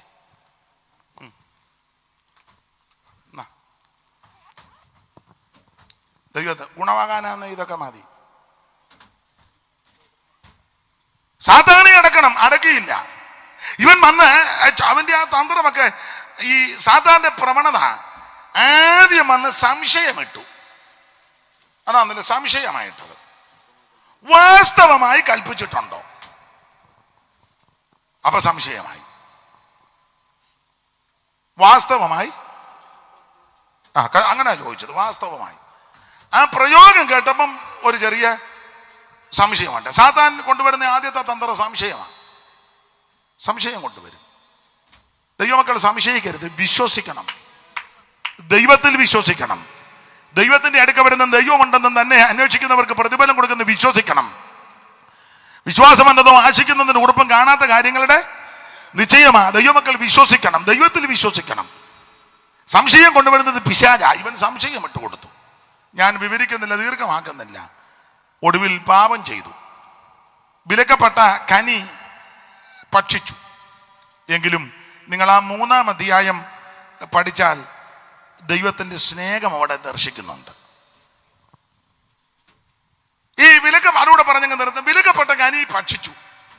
ഇവര് നഗ്നരെന്നറിഞ്ഞു, അത്തിയല കൂട്ടി തുന്നി അരയാട ഉണ്ടാക്കി. എന്ന് പറഞ്ഞാൽ ഈ പാപം ചെയ്യുന്നതിന് മുമ്പ്, വിലക്കപ്പെട്ട കനി ഭുജിക്കുന്നതിന് മുമ്പ് ഇവരുടെ ചിന്തയും വിചാരവും ആഗ്രഹവും എല്ലാം ദൈവത്തിലായിരുന്നു. ദൈവിക ചിന്തയാ.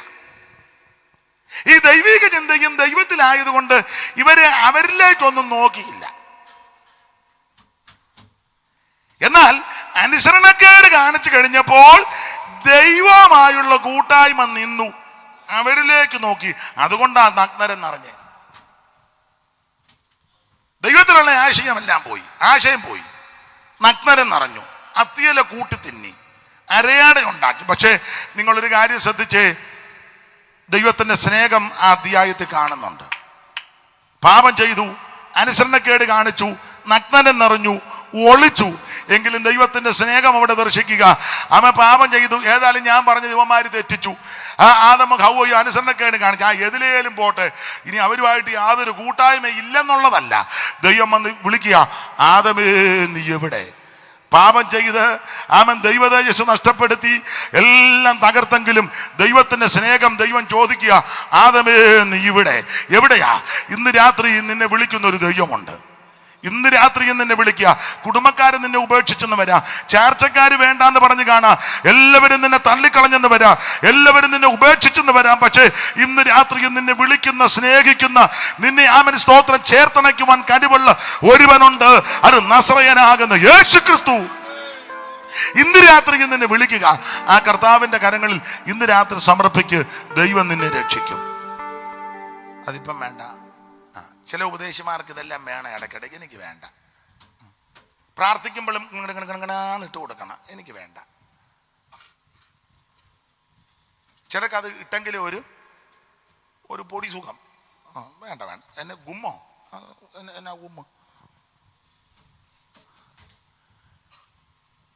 അപ്പൊ ശ്രദ്ധിക്കുക, ദൈവത്തിന്റെ സ്നേഹമാണ് അവിടെ ദർശിക്കുന്നത്. കൽപ്പനാലംഘനം നടത്തി, വിലക്കപ്പെട്ട കനി ഭുജിച്ചു, പാപം ചെയ്തു, നഗ്നനെന്നറിഞ്ഞു, ഓടി ഒളിക്കുന്നു. പക്ഷേ ദൈവത്തിന്റെ സ്നേഹമാ. ദൈവം വിളിക്കുക, ആദമേ നീ എവിടെ? ഇന്ന് രാത്രിയും ദൈവം നിന്നെ വിളിക്കുക. നിന്റെ സ്നേഹിതരോ ചാർച്ചക്കാരോ വേണ്ടപ്പെട്ടവരോ സഹപാഠികളോ കുടുംബക്കാരോ പ്രിയപ്പെട്ടവരാരും നിന്നെ വിളിക്കുന്നില്ലെങ്കിലും, നിന്നെ അന്വേഷിക്കുന്നെങ്കിലും, ഇന്ന് രാത്രി നിന്നെ വിളിക്കുന്ന, സ്നേഹിക്കുന്ന, അന്വേഷിക്കുന്ന ഒരുവനുണ്ട്. കരുണാമയനായ നസറയനാകുന്ന യേശു ക്രിസ്തു. ആ കർത്താവിന്റെ ഭാരപീഠത്തിൽ ഇന്ന് രാത്രി നീ സമർപ്പിക്ക്. യേശു നിന്നെ രക്ഷിക്കും. അവിടുന്ന് രക്ഷിക്കാൻ വല്ലഭത്വമുള്ളവനാ. അവിടുത്തെ സ്നേഹമാ. ഒന്ന് വിളിച്ചു. 2, അവരുടെ നഗ്നത നാണിടം മറയ്ക്കാൻ വേണ്ടി ഒരു ഉടുപ്പ്, സ്തോത്രം, മൃഗത്തെ അറത്ത് തോലുകൊണ്ട് വസ്ത്രം കൊടുത്തു. അതാ ദൈവത്തിന്റെ സ്നേഹം. ഇന്ന് രാത്രി നിന്നെ സ്നേഹിക്കുന്ന ആ ദൈവം, ഞാൻ എടുത്ത വാക്യത്തോട് കൂറ് പുലർത്തി പറയുകയാ, നിന്നോട് പറയുകയാ, ഭയപ്പെടേണ്ട. അബ്രഹാമിനോട് ദൈവം പറയാ, അബ്രഹാമേ ഭയപ്പെടേണ്ട, ഞാൻ നിന്റെ പരിചയം അതിമകത്തായ പ്രതിഫലമാണ്. ശത്രുക്കൾ നമുക്കെതിരെ വാടകോരുമ്പോൾ, നിന്നെ നശിപ്പിക്കുവാൻ വരുമ്പോൾ, ഇന്ന് രാത്രി ദൈവം എന്നോടും നിങ്ങളോടും പറയാ, ഭയപ്പെടേണ്ട, ദൈവം നമ്മുടെ പരിചയമാണ്. ഇന്ന് രാത്രി നിന്നെ രക്ഷിക്കുന്ന, വിടുവിക്കുന്ന, സൗഖ്യമാക്കുന്ന ഒരു കർത്താവുണ്ട്. ആ കർത്താവിന്റെ സന്നിധിയിൽ ഇന്ന് രാത്രി സമർപ്പിക്ക്. യേശു നിന്നെ രക്ഷിക്കും. മരണത്തിന്റെ തണുത്ത കരം വന്ന് തലോടുന്നതിന് മുമ്പ് യേശുവിനെ രക്ഷിതാവായി സ്വീകരിക്കുക. ഇന്ന് രാത്രി അനുസരണക്കേട് കാണിച്ച് അകന്നു പോയെങ്കിലും നിന്നെ വിളിക്കുന്ന ഒരു നല്ല ദൈവമുണ്ട്, നസറയനാകുന്ന യേശു ക്രിസ്തു. മറ്റുള്ളവരുടെ മുമ്പിൽ നാണം കെടാതിരിക്കുവാൻ, നിന്റെ നാണിടത്തെ മറയ്ക്കുവാൻ അവൻ നമുക്ക് വേണ്ടി കരുതുന്ന ദൈവമാ. ഇന്ന് രാത്രി നശിച്ചു പോകുവാൻ, തകർന്നു പോകുവാൻ ദൈവം അനുവദിക്കത്തില്ല.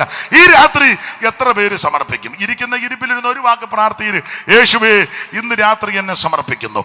യേശുവേ ഇന്ന് രാത്രി എന്നെ രക്ഷിക്കണം. യേശുവേ ഇന്ന് രാത്രി എൻ്റെ ഉള്ളത്തിലേക്ക് വരണം. ആര് പ്രാർത്ഥിക്കും അവരെ യേശു രക്ഷിക്കും. ഞാൻ ഓർപ്പിച്ചല്ലോ, ഒരു മതത്തിൻ്റെയോ സംഘടനയുടെയോ സമുദായത്തിൻ്റെയോ ഒരു ഗ്രൂപ്പിൻ്റെ ആളല്ല യേശു. യേശു മുഴു ലോകത്തിൻ്റെ ദൈവമാ. ഏത് വ്യക്തികൾക്കും യേശുവിനെ രക്ഷിതാവായി സ്വീകരിക്കാം. ഇന്ന് രാത്രി ആ കർത്താവിൻ്റെ തൃപ്പാദത്തിൽ എല്ലാവരും ഒന്ന് സമർപ്പിച്ചാട്ടെ. ഈ ദേശത്തെ ദൈവം അനുഗ്രഹിക്കട്ടെ. ഈ സമീപവാസികളെ ദൈവം അനുഗ്രഹിക്കട്ടെ. ഇവിടെ വ്യാപാരം ചെയ്യുന്നവരെ ദൈവം അനുഗ്രഹിക്കട്ടെ. അനുഗ്രഹിക്കട്ടെ. ഈ ദേശത്തെ ദൈവം അനുഗ്രഹിക്കട്ടെ. എല്ലാവരും അല്പസമയം ദൈവത്തോട് അപേക്ഷിക്ക്. എൻ്റെ കർത്താവേ, ഇന്ന് രാത്രി എന്നെ രക്ഷിക്കണം. എൻ്റെ യേശുവേ, ഇന്ന് രാത്രി എന്നെ രക്ഷിക്കണം. അല്പസമയങ്ങൾ എല്ലാവരും ദൈവത്തിന് മഹത്വം കൊടുക്കാം. ഓ, ദൈവത്തിന് മഹത്വം, ദൈവത്തിന് മഹത്വം, ദൈവത്തിന് മഹത്വം. Lord Jesus, hallelujah. യേശുയൻ സംഗീതം ബലമാകുന്നു. താൻ ജീവന്റെ കിരീടം എനിക്കു തരുന്നു. താൻ മുഖത്തിൻ പ്രകാശം ആയത്ര മധുരം. ആകാശം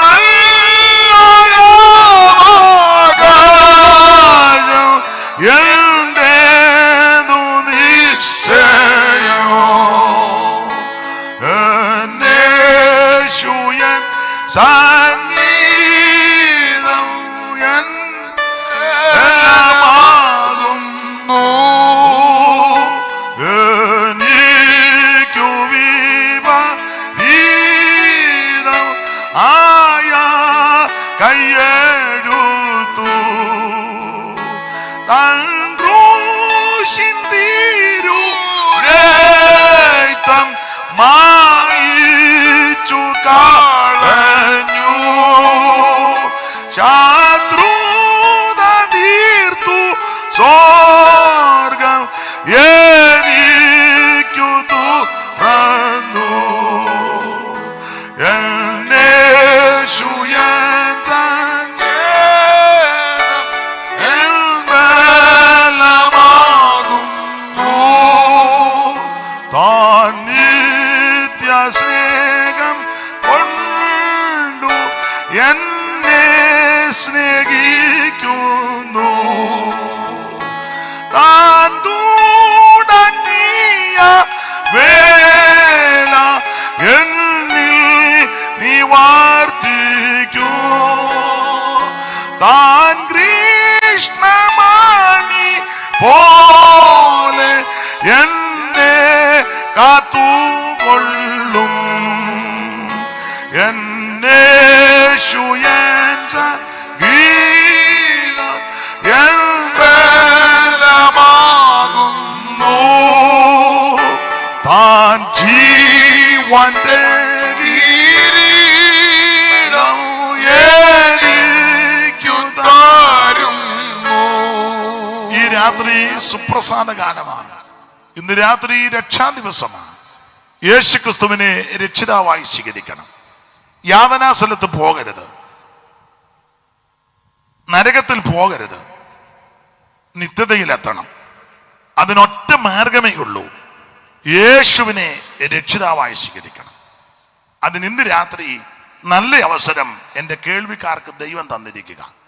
5 പൈസ മുടക്കണ്ട, അര കാശ് മുടക്കണ്ട, അര മൈൽ നടക്കണ്ട, ഭൗതിക വസ്തുക്കൾ ഒന്നും കൊടുക്കണ്ട. ഇരിക്കുന്ന കേൾക്കുന്ന ഇടത്തിരുന്ന് ഒറ്റ വാക്ക് പ്രാർത്ഥിച്ചാൽ മതി.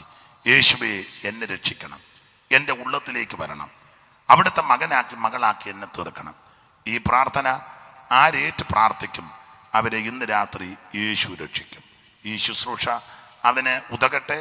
എന്നെ ഈ ശുശ്രൂഷയ്ക്ക് ക്ഷണിച്ച ബഹുമാന്യ കർത്തദാസനും ചുമതലപ്പെട്ടവർക്കും നന്ദി.